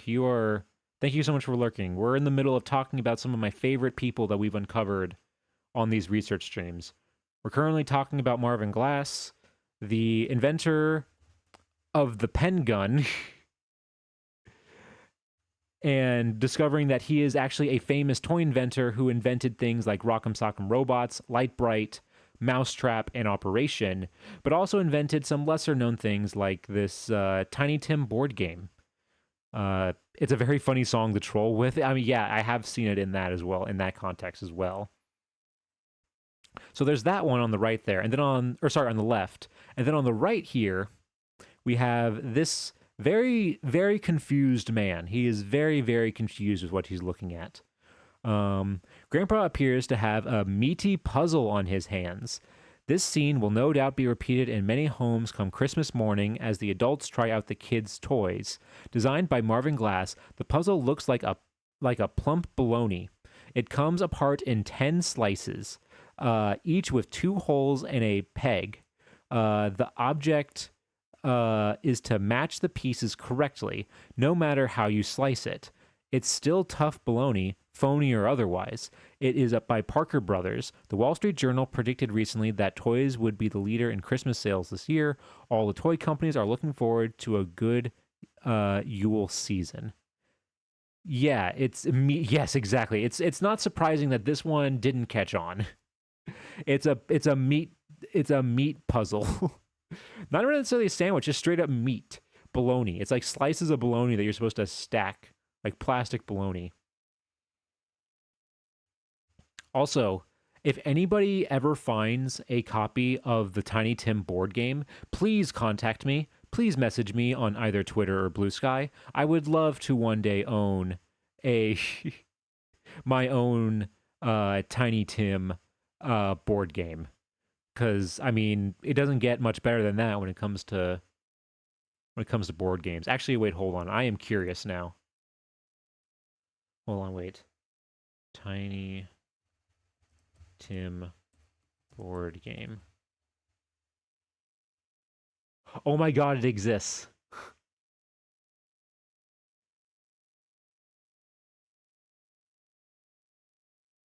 Oh my god, it exists. It's on eBay right now for $40. Oh no, this one's sold. Dang it. Ah, no, it's sold. Dang it.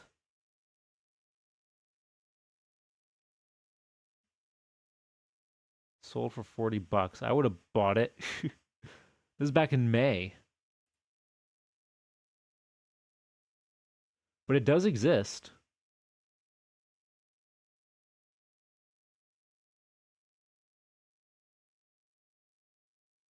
It's wanted. It is wanted, apparently. Apparently, there's more need for it than I thought. But yeah, no, it does exist.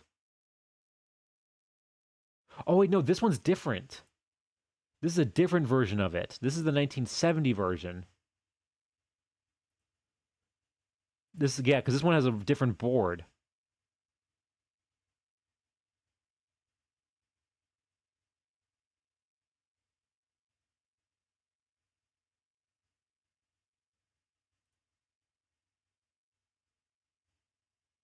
How long was it popular? Apparently, it was popular enough to last until 1970, because that's where this version is from. It's from 1970, and from looking at it, it is Oh wait, no, that's not Tiny Tim. That's a different game. Hold on.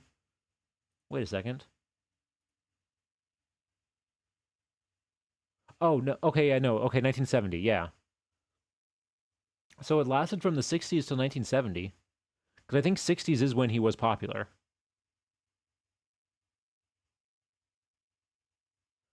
Again, it's just absolutely insane that that's a thing. Absolutely insane. Also, there was this one, which is just look at that image. Just look at that picture. Eh,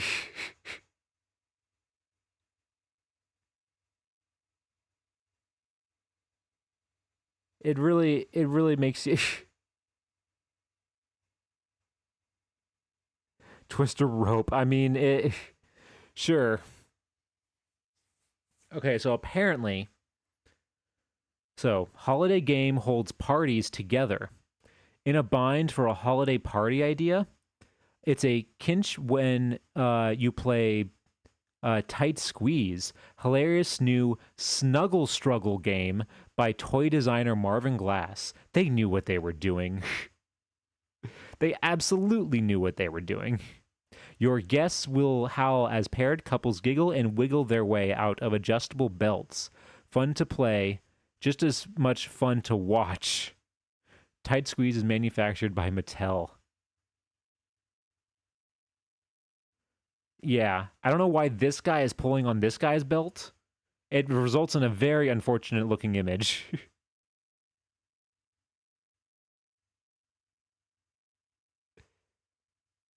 Hold on, okay, does this game exist still? Does this game still exist?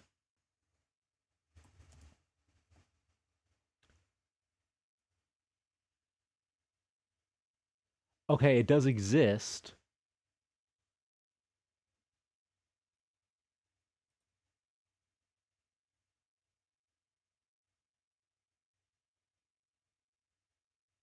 But there's no versions of it I see for sale. But the fact that they call it a snuggle struggle game. Oh my god, there's a commercial. Wait a second, hold on. Hold the phone. Hold the hold the phone. We might have to watch that real quick.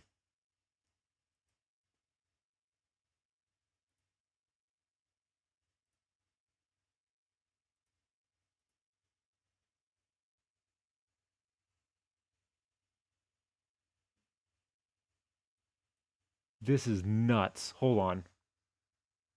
Okay, hold on. We're pausing the presentation real quick. We have something very important to do. Hold on. Let me get this set up real quick.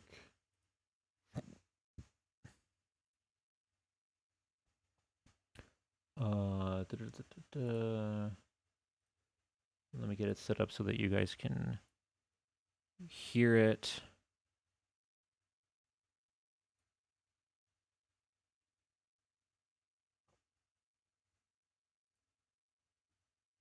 Okay. Let me change real quick. Okay, here we go. Uh, okay, hold on. Pause that music.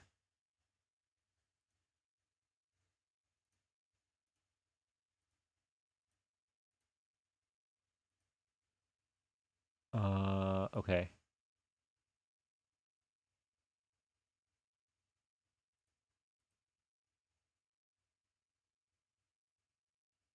Okay. Hold on. Let's see if this works.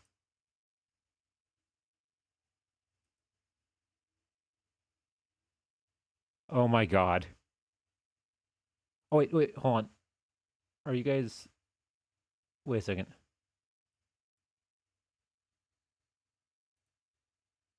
Okay. There you go. Sorry, hold on. Let's start over.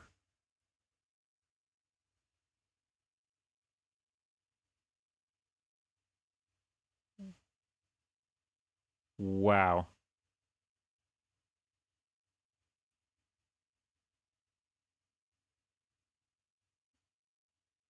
Why?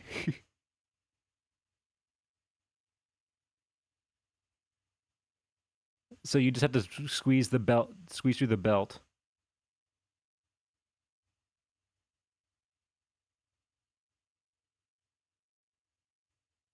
I'm gonna have this song stuck in my head all night.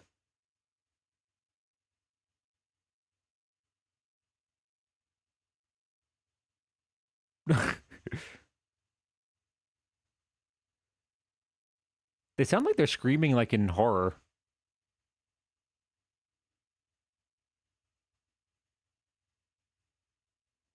Jesus. Wow. What a what a time the 60s were.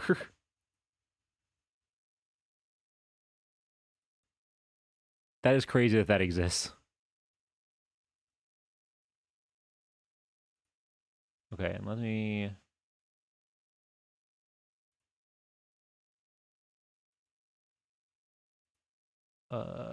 get the music back. There we go. Okay. So after that, sorry for that little detour. I just had to, now that I know that that's a thing, it's just insane. So yeah, so this guy invented the same guy who invented uh the same guy who invented the gun pen invented this, which really makes you wonder what kind of mood he was in when he invented it. Absolutely insane. All right. But he wasn't always, I mean, he was a toy designer, but he also had some he got into like a little bit of some like, local, because toys, anything that involves children, you're going to get involved in like some sort of like, like politics or some sort of, restrictions, something like that to ensure safety and everything. Uh so this is Marvin Glass testifying at a city council meeting for a town of for in or for at a city council meeting about toy safety. And uh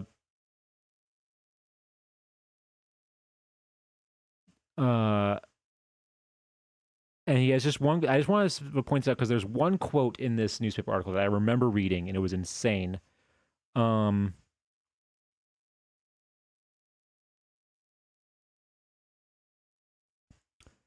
uh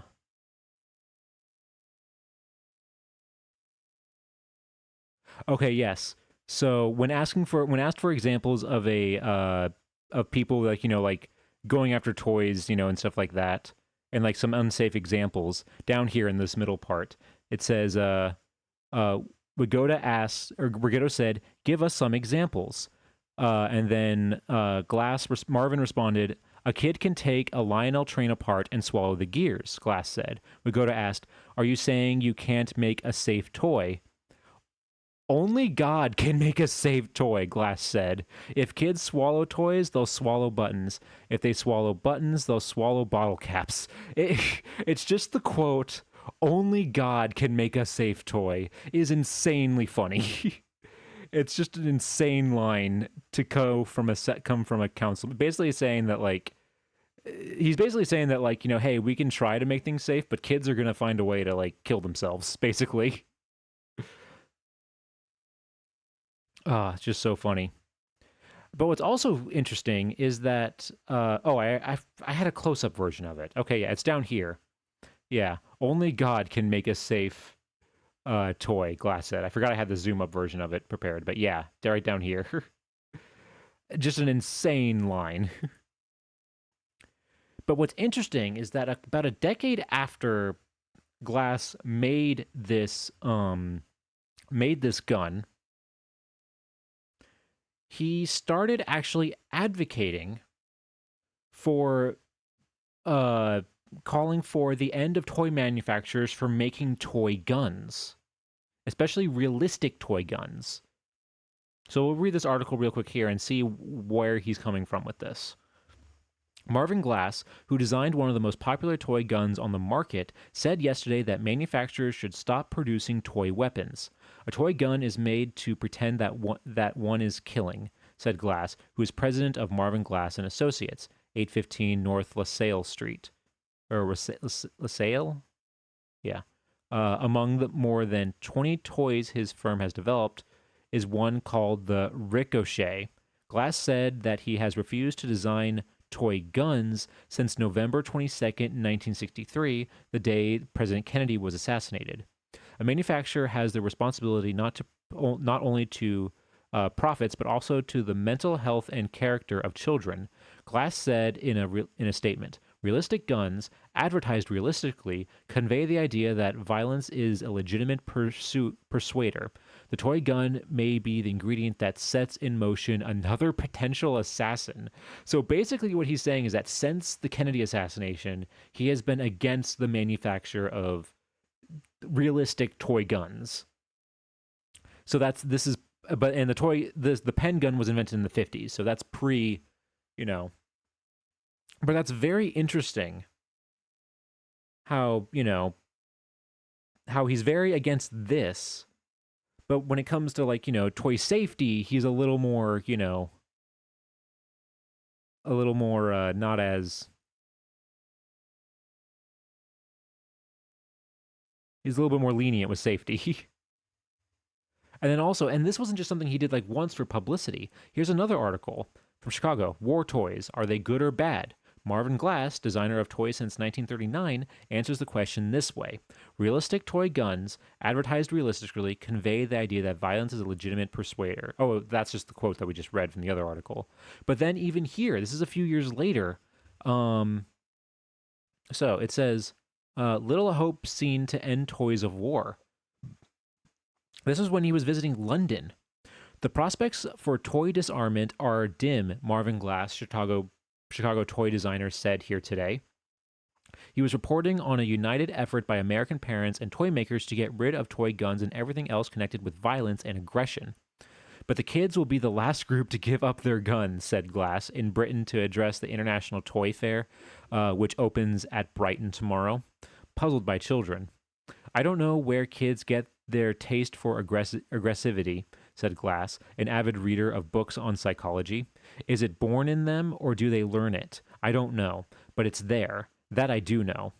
Glass told how a toy maker produced a kit for make-believe exploration of the moon, but the kids shunned it until he converted a device for hunting make-believe treasure into one for hunting make-believe landmines and added a gun, which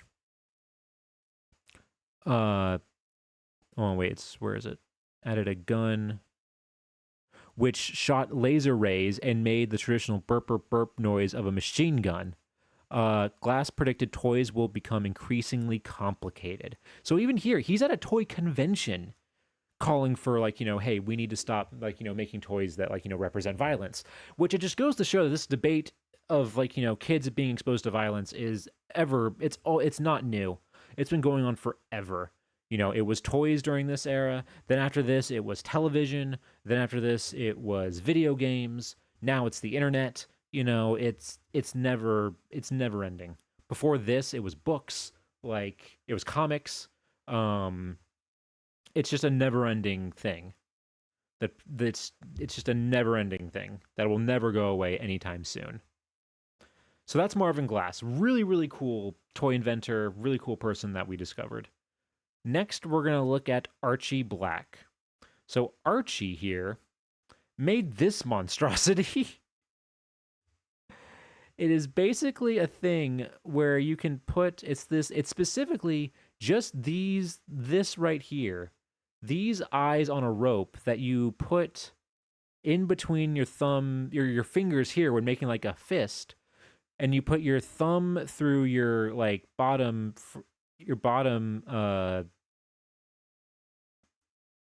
finger for like a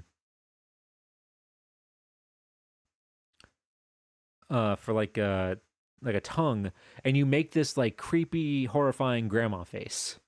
Also, I don't know whose fingers are that wrinkly. I think you might need some lotion to help with that. A hand puppet with way too many steps. Honestly, yeah, it is. It's a very terrifying hand puppet. Which is why, of course, I saved it, because it's terrifying. Those are the most interesting things to research sometimes.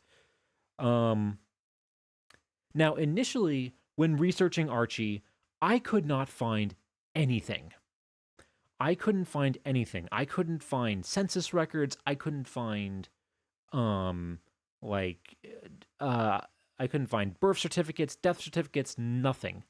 I couldn't find a grave. I couldn't find anything with him. And it was getting ridiculous.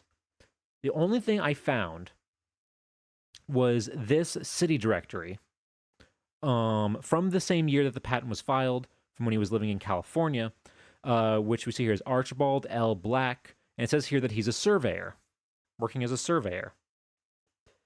And so I thought, like, okay, maybe there's not much here. There's not much really to go off of. And so I thought, okay, maybe now that we know a place where he was likely living, maybe we can find him in a newspaper. And that's when I discovered this article and several other articles like this. So I'm going to go ahead and read this right now. Kills partner instead of deer. Deputy Coroner Delson of Arcata returned there last night from the Waterman Ranch near Willow Creek, bringing the body of Archie L. Black and the particulars of his death, which was the result of a hunting accident Sunday evening.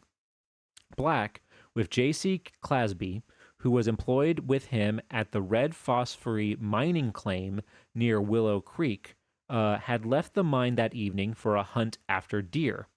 They had separated at about dusk. Clasby, seeing what he thought was a deer in the bush, fired, and immediately, to his horror, discovered that instead of a deer, he had killed his partner. The bullet had entered Black's shoulder and, ranging downward, had struck a vital part that caused almost instant death. As reported yesterday, word was sent to Arcata for the coroner, but did not reach there until yesterday morning, owing to the roundabout way of getting telephonic communication from Willow Creek. Use having to be made of the North Mountain Power Companies and the Forest Service telephone wires some distance away.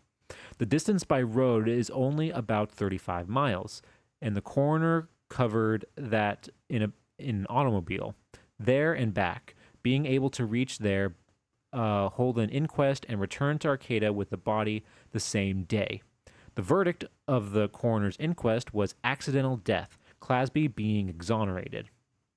Coroner R.J. Sanders received a telegram from Agnes L. Black, the mother of the young man who was accidentally shot on the Waterman Ranch yesterday morning, inquiring who had the remains and what caused his death. His parents live in Roseburg, Oregon. Wow. So, and this is the other thing. This happened to him mere months after he filed this patent.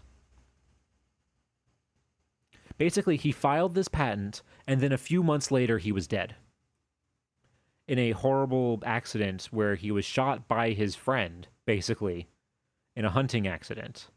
Now, you could make the argument that, like, okay, they were involved in, like, mining and land claims. Could it have been an accident? I mean, that's always a possibility, but as of right now, there is no proof of any foul play with this. But again, it was like 100 years ago, so who knows, really.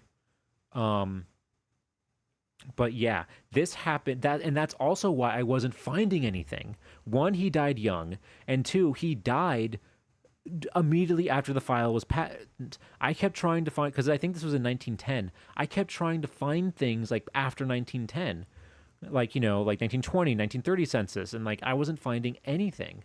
And so this immediately explained why. Because he was dead already. And what's even crazier is that after he died, because it takes like almost sometimes a year for these patents when they're filed to be approved, to be officially approved, is that posthumously, post his death, his patent was approved, which we can see here in California Inventors. The following patents were issued this week to California inventors. And we see here, where is he? He is, here we go. Archie L. Black, Oakland. Oh, sorry, this is for a different thing. Tobacco pipe. So he was inventing other things as well and filing patents for other things. But this patent particularly was approved after his death. So I guess the patent office didn't get the news.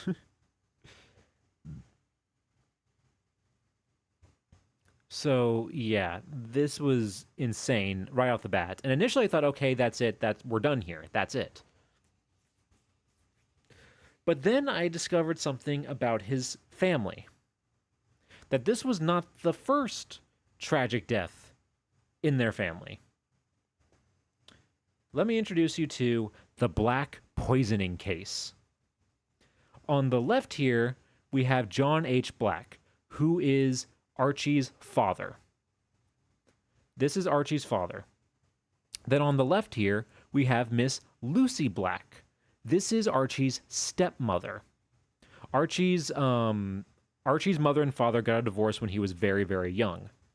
I don't know. We don't know exactly the reasoning behind the divorce, but either way, they separated.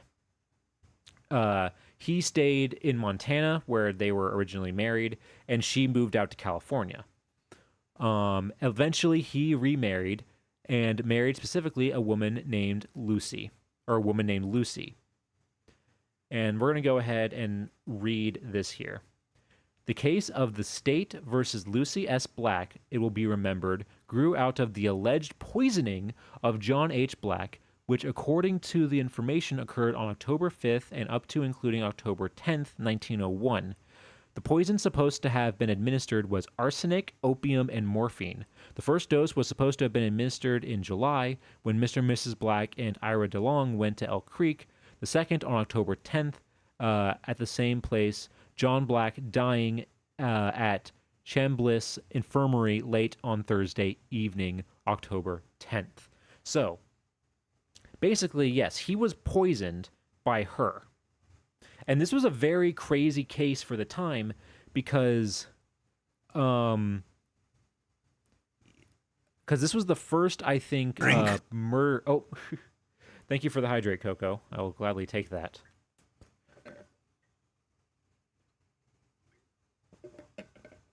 She wanted him dead. I mean, we'll see. Hold on. So,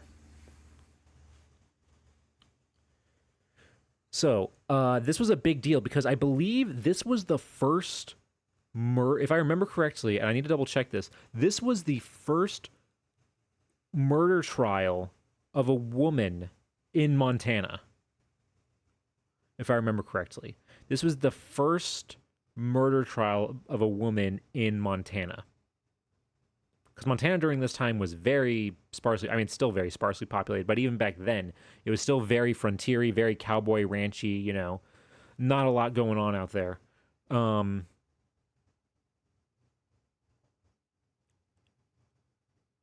So it's, yeah, so this was just a crazy thing to discover that not only did he die young, his father was poisoned to death. His father was poisoned, and it resulted in this crazy trial. Now, of course, let's see what the result of the trial ended up being.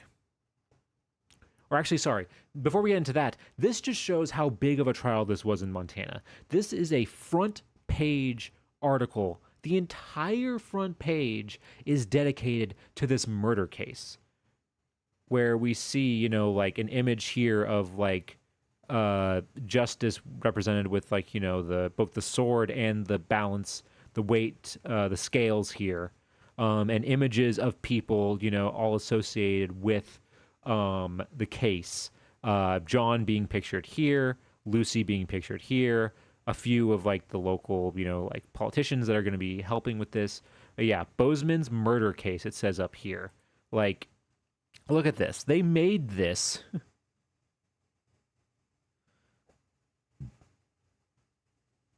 They made this for this murder case, which is insane. Hey, Al, hello.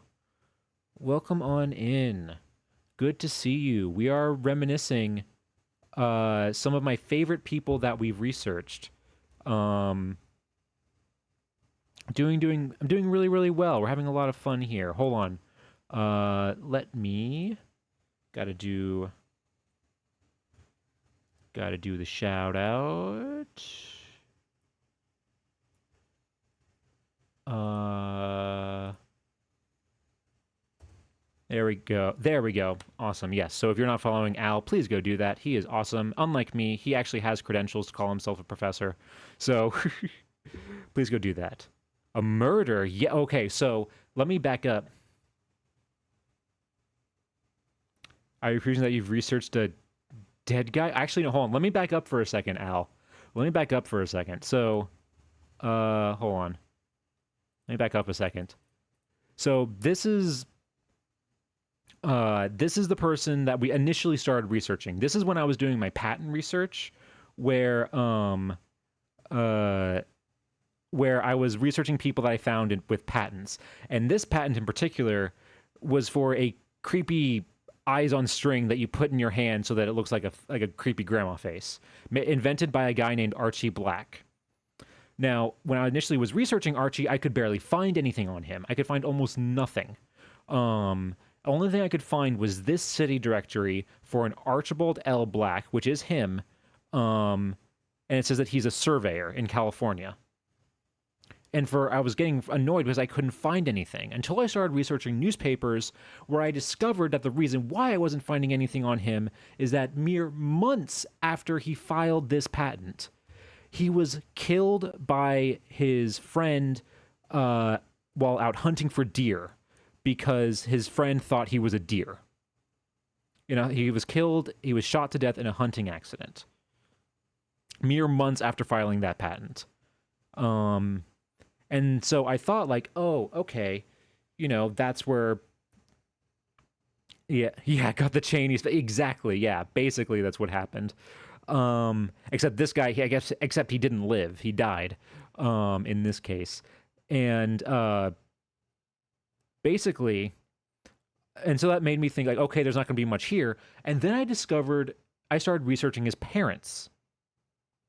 I just happened to find out that his father, John H. Black, who's his right here, and this right here, Miss Lucy Black, this is his stepmother for his John's second marriage. His parents divorced when he was young. He stayed in Montana. She went and moved out to California. And then John remarried to a woman named Lucy. And in this case, this is a case where Lucy was accused of poisoning John to death. Where it says here, the poison supposed to have been administered was arsenic, opium, and morphine. That was found in his system. And as you joined in, I was talking about how huge this was, because if I remember correctly, this was the first murder trial of a woman in Montana's history, I think, if I remember correctly. And again, just showing how big of a deal this was. I was showing this when you came in, Al, was this giant newspaper article, like front page, showing how popular this story was and just how, you know, how huge sensationalized this story was during the time. And then And then, of course, now we got to get to the verdict. What happened? What did she get charged with? Well, in the end, the jury found her guilty of manslaughter. Was the verdict of the jury in this case, was manslaughter. And if we read here, let's see, I believe. So yeah, so the Black trial is over. The verdict rendered, and on Saturday morning at 9:30, Judge Holloway will sentence Lucy S. Black for the murder of her husband, John H. Black. The consensus of opinion seems to be that the sentence will be the maximum term of 10 years in the penitentiary. So ends one of the most interesting murder trials ever had in Gallatin County. Some of the best legal talent in the city was engaged in the case, and it was closely contested by both sides.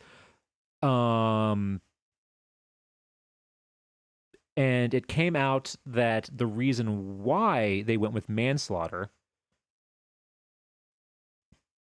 Okay, so this is right here.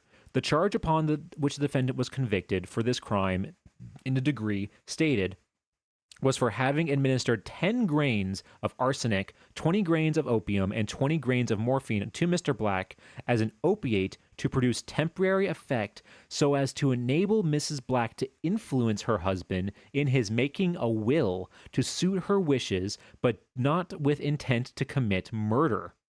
As to the sufficiency of evidence, there seems quite a difference of opinion, but 12 good men have found her guilty, and the verdict must stand unless the attorneys for the defense secure a new trial at least. That's a pretty thin. No, exactly. It's like she's like, "Hey, yes, I poisoned him. I admit that I poisoned him, but I wasn't trying to kill him. I was just trying to, drug him so that I can get him to change his will." Like that. And again, this is all happening in like 1901. This is 1901 journalism, so who knows how much of this is actually true in these newspapers. But I do remember, and I don't have it here. I do remember that there was an article by an opinion article, like an editorial opinion article about this case, and the guy, I remember, the writer was basically saying that the only reason that it was given manslaughter is because an all male jury couldn't put a woman to death, basically, because otherwise it would have been the death penalty. And like that was kind of his opinion, was that because of her feminine, but then he also goes on to like say oh, because of her feminine charm and stuff like that, she, that convinced the male jury to not go through with it, but then also says that he also says that hey, women should be, he says in the article that what, there should, in these cases like these, there should be juries that have women, which is kind of progressive, but not for the right reasons.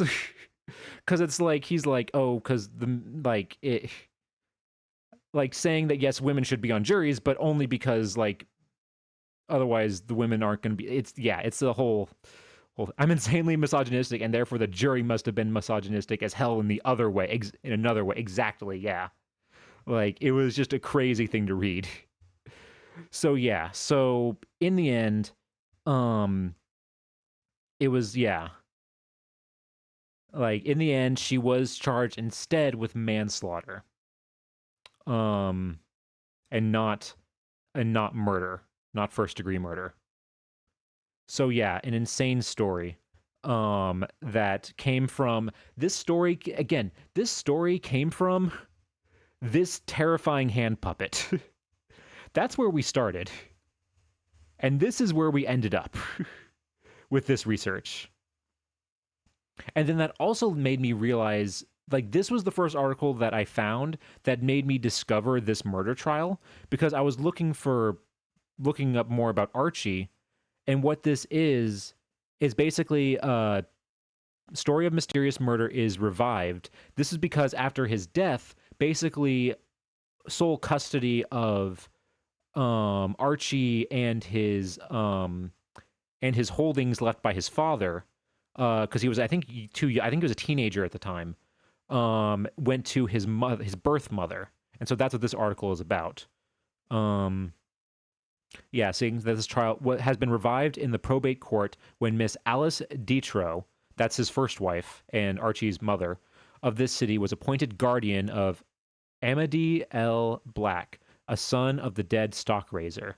So I guess he also went by Amity as well.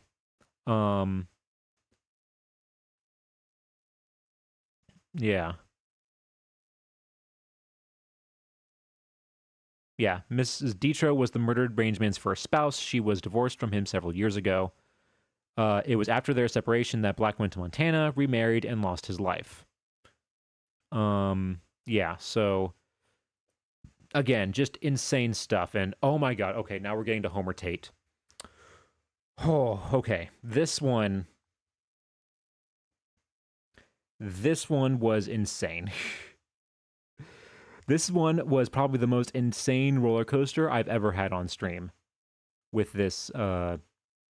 So Homer Tate, as we can see here, um, was an inventor who invented this wig that you can see. There's like a little like tube coming out of it. This wig that when you push uh when you push this little like kind of bladder, this air bladder, it makes all the hair stand up on the wig. Sheriff, yes, Coco, you remember? Yes, buckle up. This one, because I don't know if you remember everything about this story, because it goes places. All right, so first of all, we've learned a few things about Homer Tate. First of all, he lives in Arizona, in rural Arizona, in like the 19 teens and 20s. So think kind of like, like Red Dead Redemption-y kind of, stuff. We've learned first that he was a wrestler and like boxer in this in the local area. Also that he was accidentally shot. So sort of like our last person, which I didn't even realize, just like Archie, this guy, Homer Tate, was shot in a general store where Mr. Ferguson and Mr. Ferguson's general store, when he was examining a 22 caliber rifle, when the gun went off, the bullet entering Tate's right arm above the elbow. So he did survive. Unlike Archie, Homer did survive. And later on, in 1922, he decides that he's going to run for sheriff in 1922. And after a good race, he lost. He lost by 6 votes from being sheriff. 6 votes. But then, a few years later, he runs again. He runs again for sheriff. Yeah, right here. Under Democrat, Homer M. Tate for sheriff. And then this time, though, he wins. He becomes a sheriff. So again, and at the same time that he is a sheriff, he invented this. This like novelty theater wig was invented by a Western sheriff in Arizona. Which already is crazy enough. And because of that, newspaper articles about him are filled with classic, like Western sounding, like stories of him going after bad guys, like hungry thieves flee with food and gasoline, jail rancher in Safford murder quiz, Indian says Bernal died in fight on desert road, like just all kinds of really crazy Wild West, kind of sounding stuff. But then while he was sheriff, because again it's the 1920s, he sues a man for slander and asks for $10,000 in damages against a man named Richard Dayton Jr., prominent rancher who resided near Safford. And it was going to go to jury. Tate charges Layton with having made the false statements alleging payments were made to Sheriff Tate by bootleggers for protection. So basically saying that during Prohibition, when alcohol was illegal, that he was being bought, like that this sheriff was being bought by bootleggers so that he wouldn't, he wouldn't be taken, Like it's just, saying stuff. And then in the end, he won. He won the slander case, but instead the $10,000 in damages, he got $1. The jury awarded him $1 in damages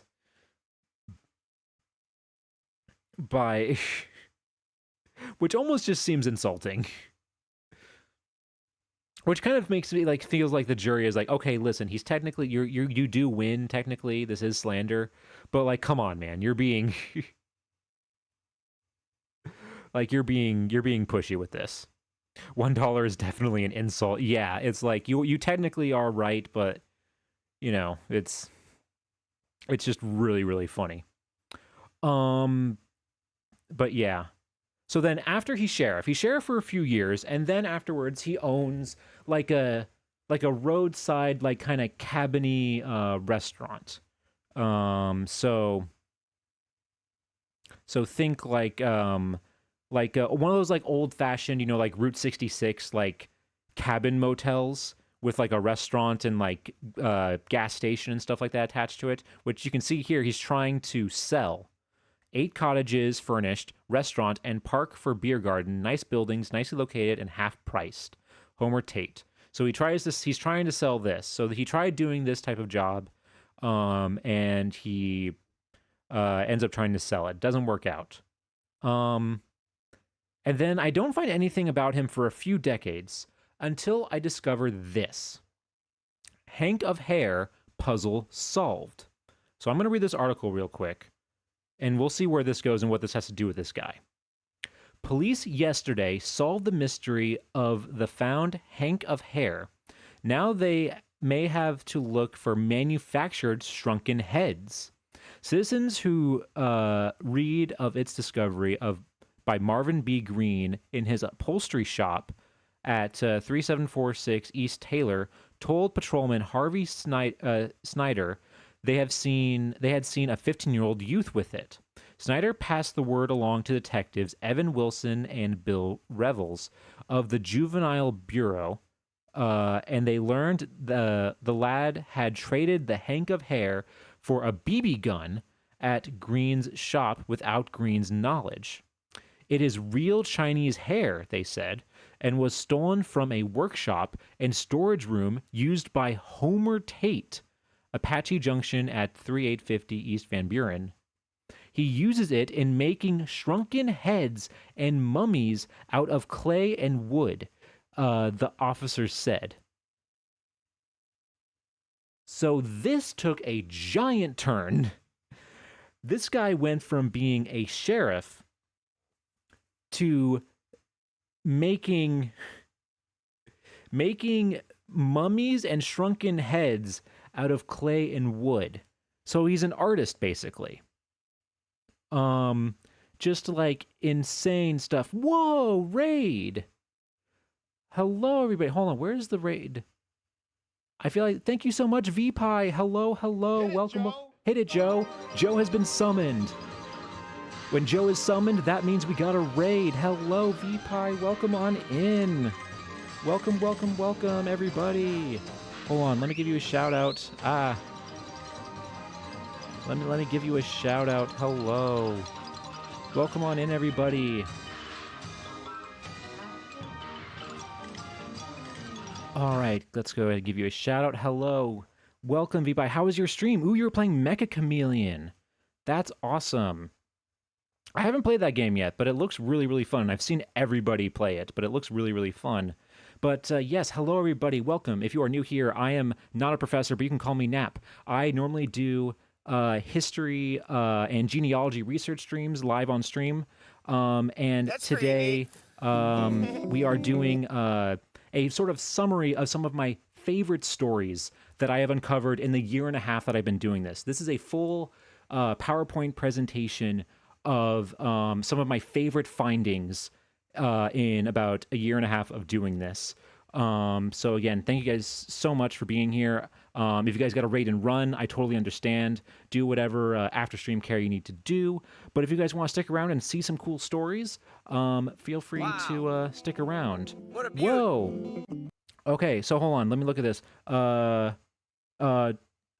Dr. Lone You, thank you so much for the follow. And Kane Slayer, thank you so much for the Prime sub. Thank you so much. I greatly appreciate it. But yes, I'm sorry if I said that wrong.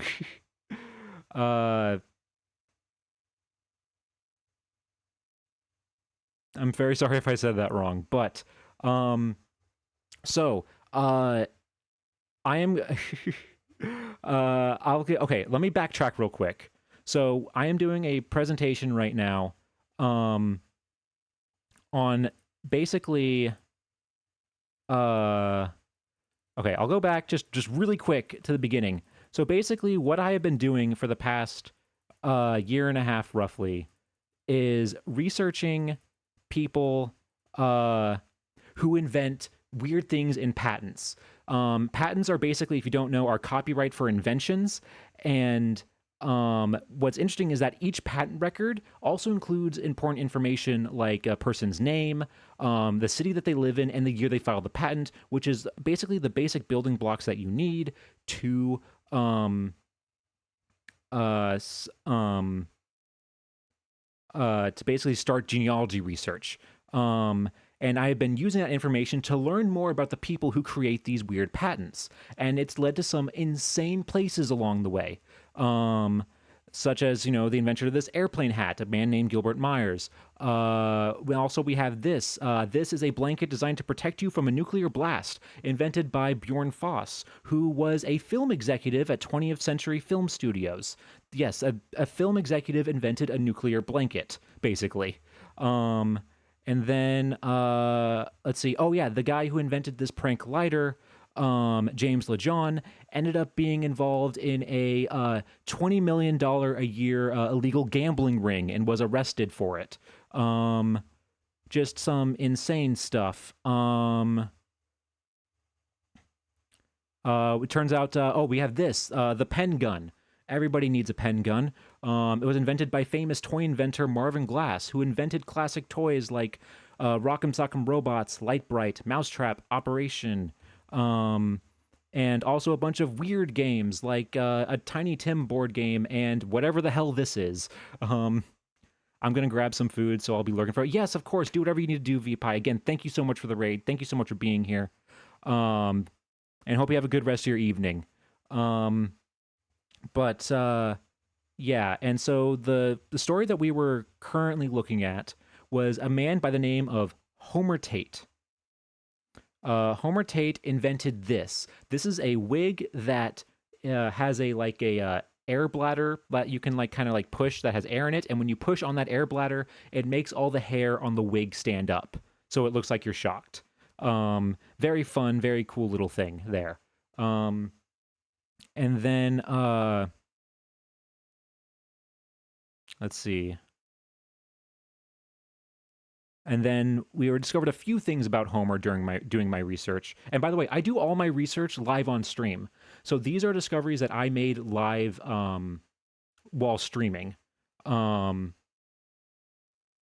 but this is just sort of like a summary stream of like some of my favorite things that we found on stream. Nuclear blanket looks more like a buy your own body bag. Honestly, yeah, that's honestly what it is. Um, that is that is actually kind of what it is, because it's supposed to design to protect you from like the heat and radiation of the nuclear blast, but it's not going to protect you from the actual shockwave. um, so yeah, that's I feel the exact same way. Captain Joe Jingles, great name by the way. Um, yeah, so Homer Tate, this is who we are currently talking about. He invented this wig that stands up on end. We discovered a few things about him. First, that when he was a kid, he was a wrestler. We discovered that he lived in Arizona in the 1910s and 1920s. So think kind of like just post Red Dead Redemption 2, or Red Dead Redemption. Sorry, Red Dead Redemption. Um, and also that he was accidentally shot in the arm by a friend while looking at a gun in a store. Um, and then, but later on, he became the county sheriff. He was a county sheriff. So think like classic Wild West sheriff. That's kind of what he was. He was a Wild West sheriff doing all kinds of, like fun, or not fun. Fun's the wrong word. Just like kind of classic, like going out west, like classic like murder trials, robberies, like things like that. Really cool and interesting stuff, interesting stories. And again, at the same time that he is a sheriff, he invents this. At the same time,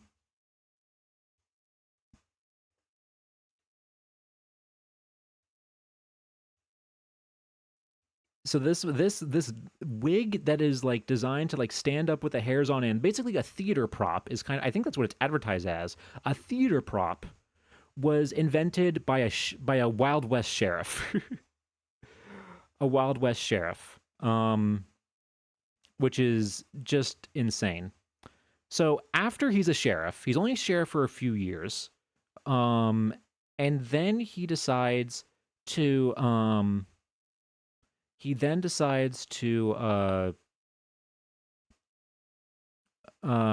do a few things. He becomes an owner of like an old kind of like cabin motel in the 30s, which wasn't a great time to do it. It was right in the middle of the Great Depression, so that's probably why in this here he's trying to sell it, which we can see here: sale, lease, trade, Rio Grande Service Station and Auto Court, Highway 180. 8 cottages furnished, restaurant and park for beer garden. Nice buildings, nicely located, and half priced. So yeah, so that's what like, so he's trying to sell that, and then for a while I then couldn't find anything else. I couldn't find anything else on him, and this is where you guys rated in, where I was talking about this article right here. So basically what happened is that okay, actually I'll just read it again real quick for you guys. So hank of hair puzzle solved. Police yesterday solved the mystery of a found hank of hair. Now they may have to look for manufactured shrunken heads. Citizens who read of its discovery by Marvin B. Green in his upholstery shop told patrolman Harvey Snyder that they had seen a 15-year-old youth with it. How much is a hank? I have no idea. I'm picturing in my head like a ponytail. Like, I don't know, that's just what I think of. That might not be right. It's just in my head when I'm picturing like a... It's not like a lock. Like a lock of hair is like a small like bit of it. So I'm picturing like a ponytail amount of hair. So anyway, Snyder passed the word along to detectives Evan Wilson and Bill Revels of the Juvenile Bureau, and they learned the lad had traded the hank of hair for a BB gun at Green's shop without Green's knowledge. It is real Chinese hair, they said, and was stolen from a workshop and storage room used by Homer Tate. He uses it in making shrunken heads and mummies out of clay and wood, the officers said. So when I came across this article, I was shocked and confused. Because this is saying that the same guy who was a Wild West sheriff and an owner of a service station, and also invented that, you know, wig, that like theater wig, apparently also makes shrunken heads and mummies out of clay and wood. So that immediately made me realize, okay, wait, I have to Google this guy. Like, I just straight up, like, Googled him. Like, not using any of my normal, like, genealogy databases, I just Googled him. And this is what I discovered. He is actually famous. Or not, like, famous, but he is known in the world of circuses and sideshows and roadside attractions for making, basically, like, fake mummies and fake, you know, like think like Fiji mermaid. Like, you know, like that kind of like weird combination of like animals that go into like circuses and sideshows and roadside attractions. And that's him. This is him right here. These are pictures of him in his workshop in his house, where he is working on all of these things. Like, and again, this is the kind of stuff that he is making. Just like crazy, insane stuff made to look like dead animals and dead bodies. Like, just, and none of these are real. None of these are real. These are all fake. And like I said, he is a little bit famous for his work in this. He has like, you know, like website pages like dedicated to him and a Wikipedia page. And his most famous example, that is thing that is associated with him, is if anybody has ever driven in Arizona, specifically in Arizona, I believe between El Paso and Tucson, I think, if I remember correctly, you might have seen billboards for this, The Thing. What is The Thing? The Mystery of the Desert. And I apologize for the video or the picture quality. It was the only good picture I could find of this billboard. And basically, it's like a cheesy, old-timey roadside attraction that still exists. Probably one of the most famous examples of it, where it is supposed to be like a thing that's like this weird mummy thing that was found in the desert and nobody knows what it is, and this was supposedly made by Homer. This was supposedly made by Homer. So he is very famous for like this type of work.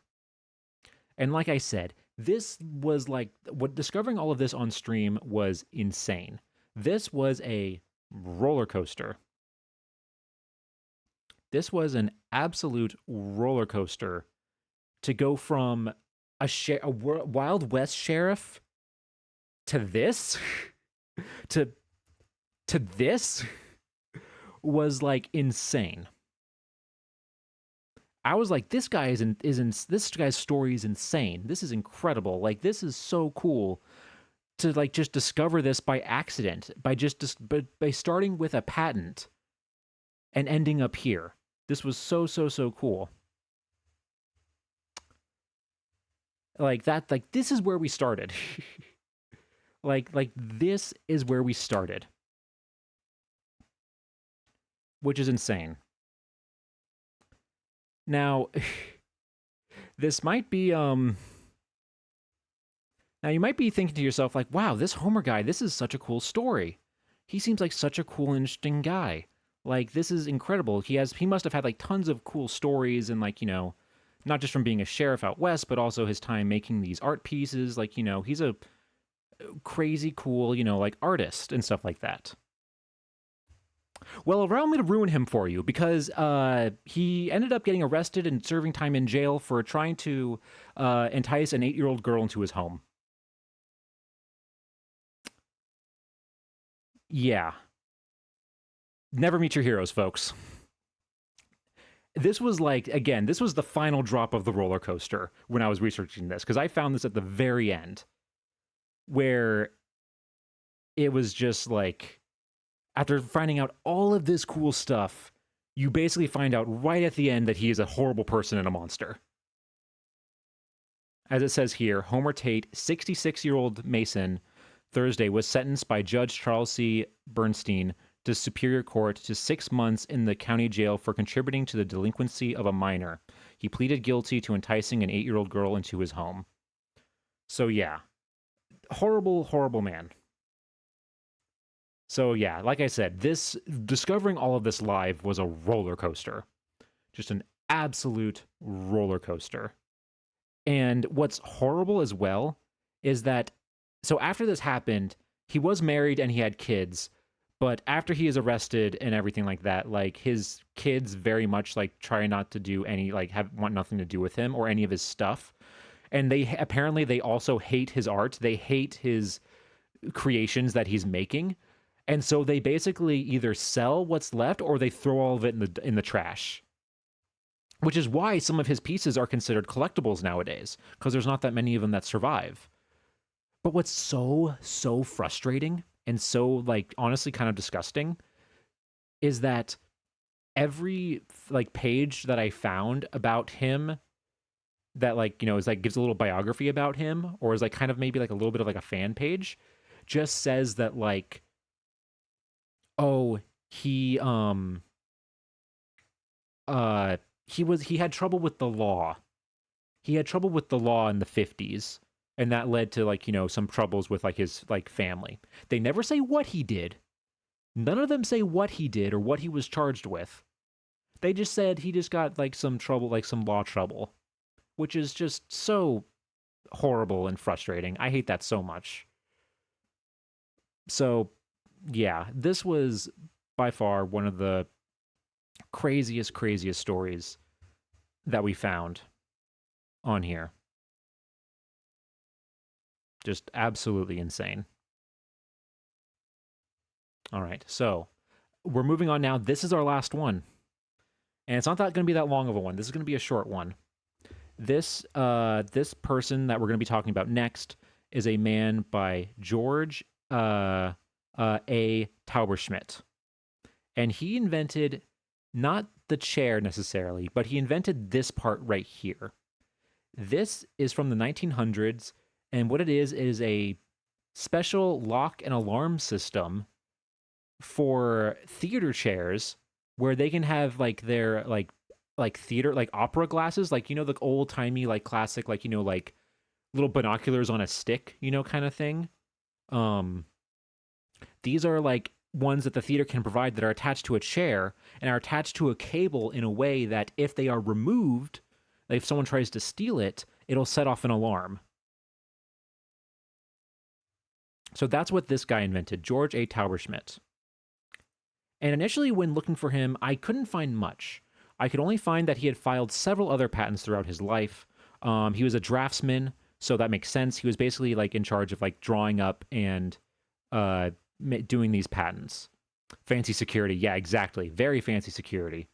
Um, it's a solution to a problem that I didn't even know existed like 120 years ago.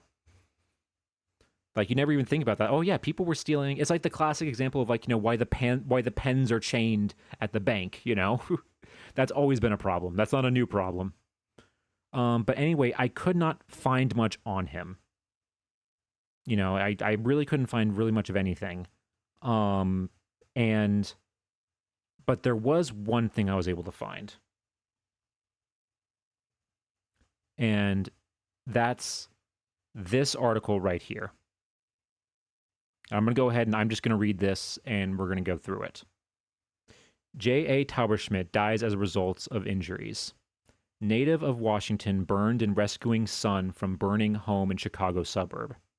George A. Tauberschmidt, formerly prominent in local Masonic circles, died in the county hospital in Chicago yesterday as a result of injuries received while trying to rescue his 3-year-old child, Lewis, from his burning home at Evergreen Park, a suburb of Chicago, last Saturday. The fire, which was due to an overheated stove, occurred in the morning, and Mr. Tauberschmidt, with the remainder of his family, had effected his escape from the burning building. When it was discovered that his little son, Lewis, was missing, he immediately returned and ultimately brought the child through the flames and smoke to safety, although both were burned, the father so badly that death resulted. Mr. Tauberschmidt was born in Washington about 56 years ago, and 16 years ago removed to Chicago. He leaves a wife and 2 children, the eldest 7 years of age.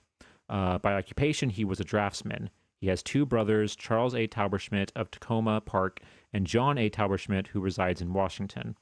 The deceased was a past member of Petalpha Lodge, number 23, FAAM, a past high priest of Mount Horeb Chapter number 7, Royal Arch Masons, and was a Knight Templar and a Shriner. No advices as to the funeral have been received by members of the family in this city. Now, I know this is a little bit of kind of a downer, but I wanted to end specifically with this story because this story right here, I think perfectly sums up why I do this research and why I do these streams. Because we have here an absolutely incredible, heroic story of a man sacrificing himself, running into a burning building to save his son. Something that I think we can all relate to. Something that we can all, even 120 years later, we all still relate to. And I think, and then the reason why I think this represents why I do this is because one of the reasons I do this is because these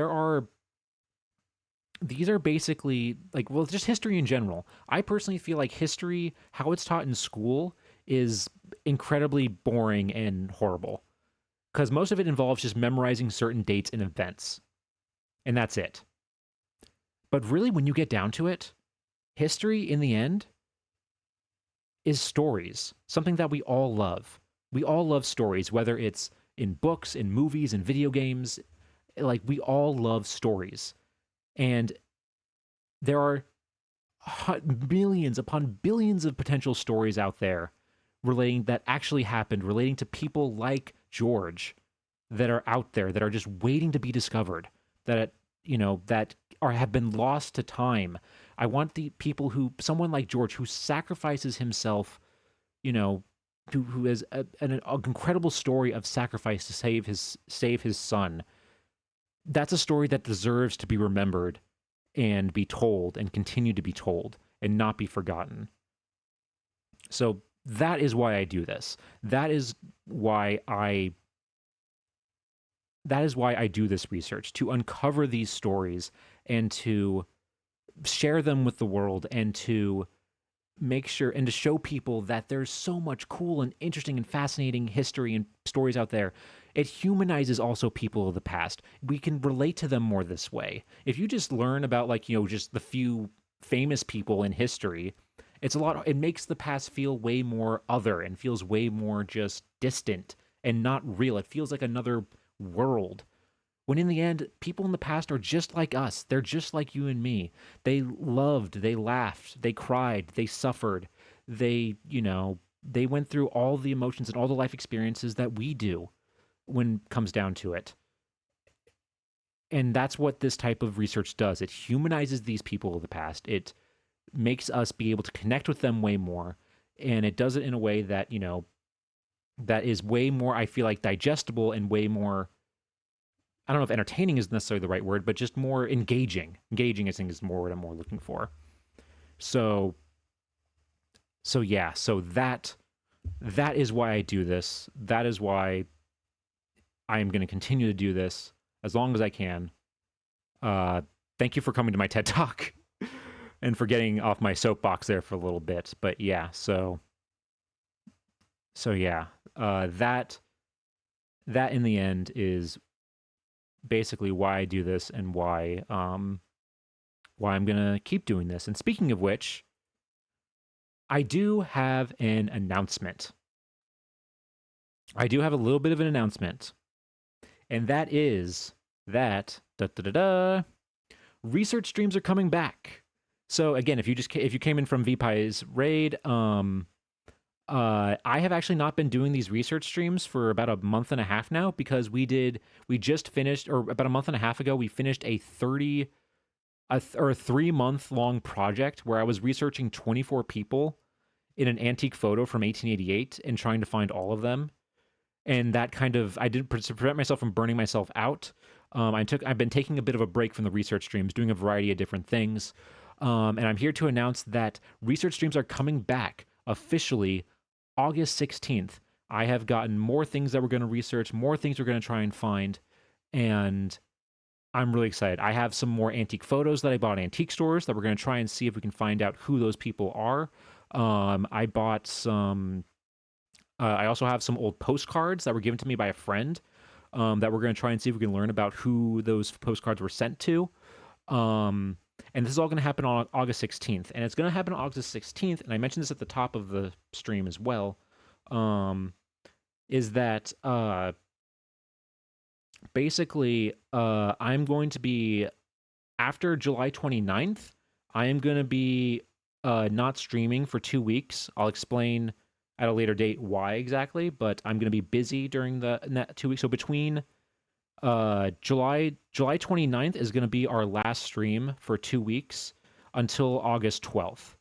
And then after that August 12th stream on the 16th is when we're going to do our first research stream. So yeah. And that's about it. Wow, we did it. Oof. Wow. We did it. We got through all those people. And again, that's not everybody that we've researched. Those are just some of the highlights. We've researched dozen more people, but those are just a smattering examples of some of the, and I have more crazy stories too. I didn't even get the chance to talk about the woman who, or the newspaper article I read about a famous ventriloquist whose wife ran off in the night with somebody else. That was a crazy thing to discover.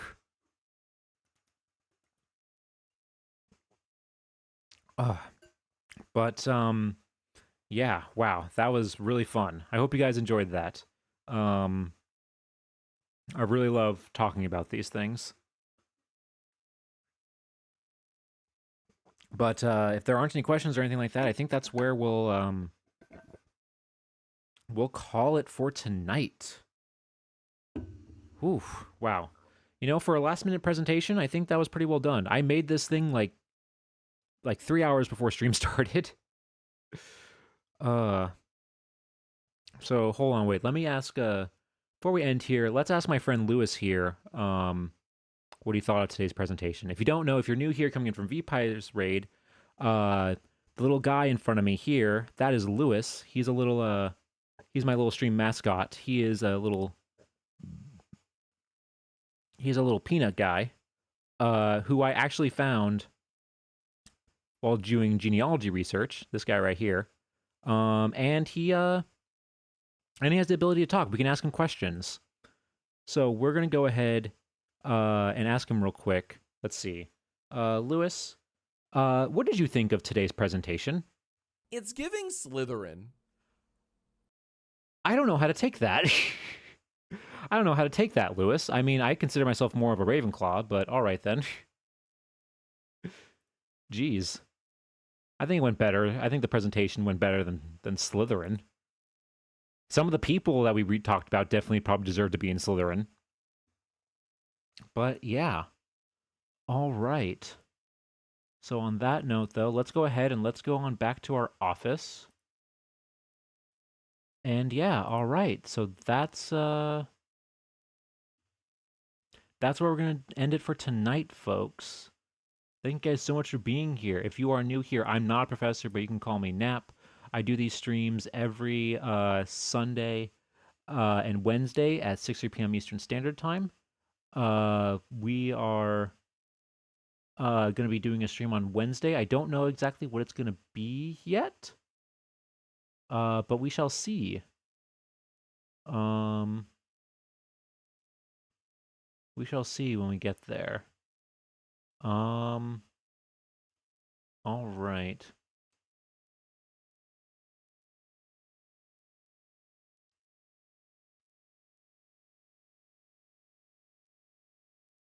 Let's see.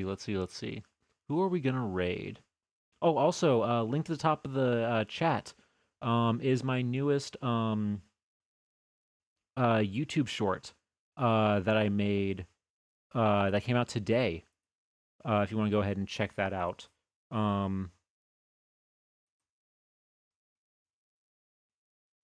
It's a YouTube short involving some of the genealogy research that I've done, researching that other photo.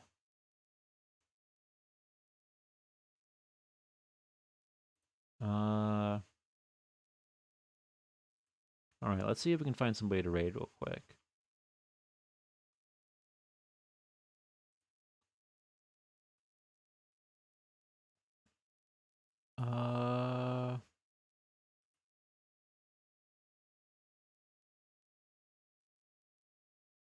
Uh, okay, let's see. Let's go ahead. Oh, okay, we haven't raided. Here we go. We haven't seen him in a while. Let's go ahead. We're gonna raid Steel Helm here. They're playing Deltarune. All right. Let's go ahead and raid them. If you guys could stick around for the raid, that'd be greatly appreciated. Let me go ahead and get the raid message goings here.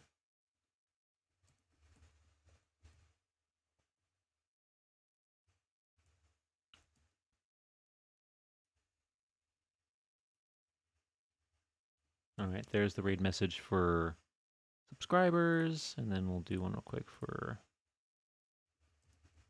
followers.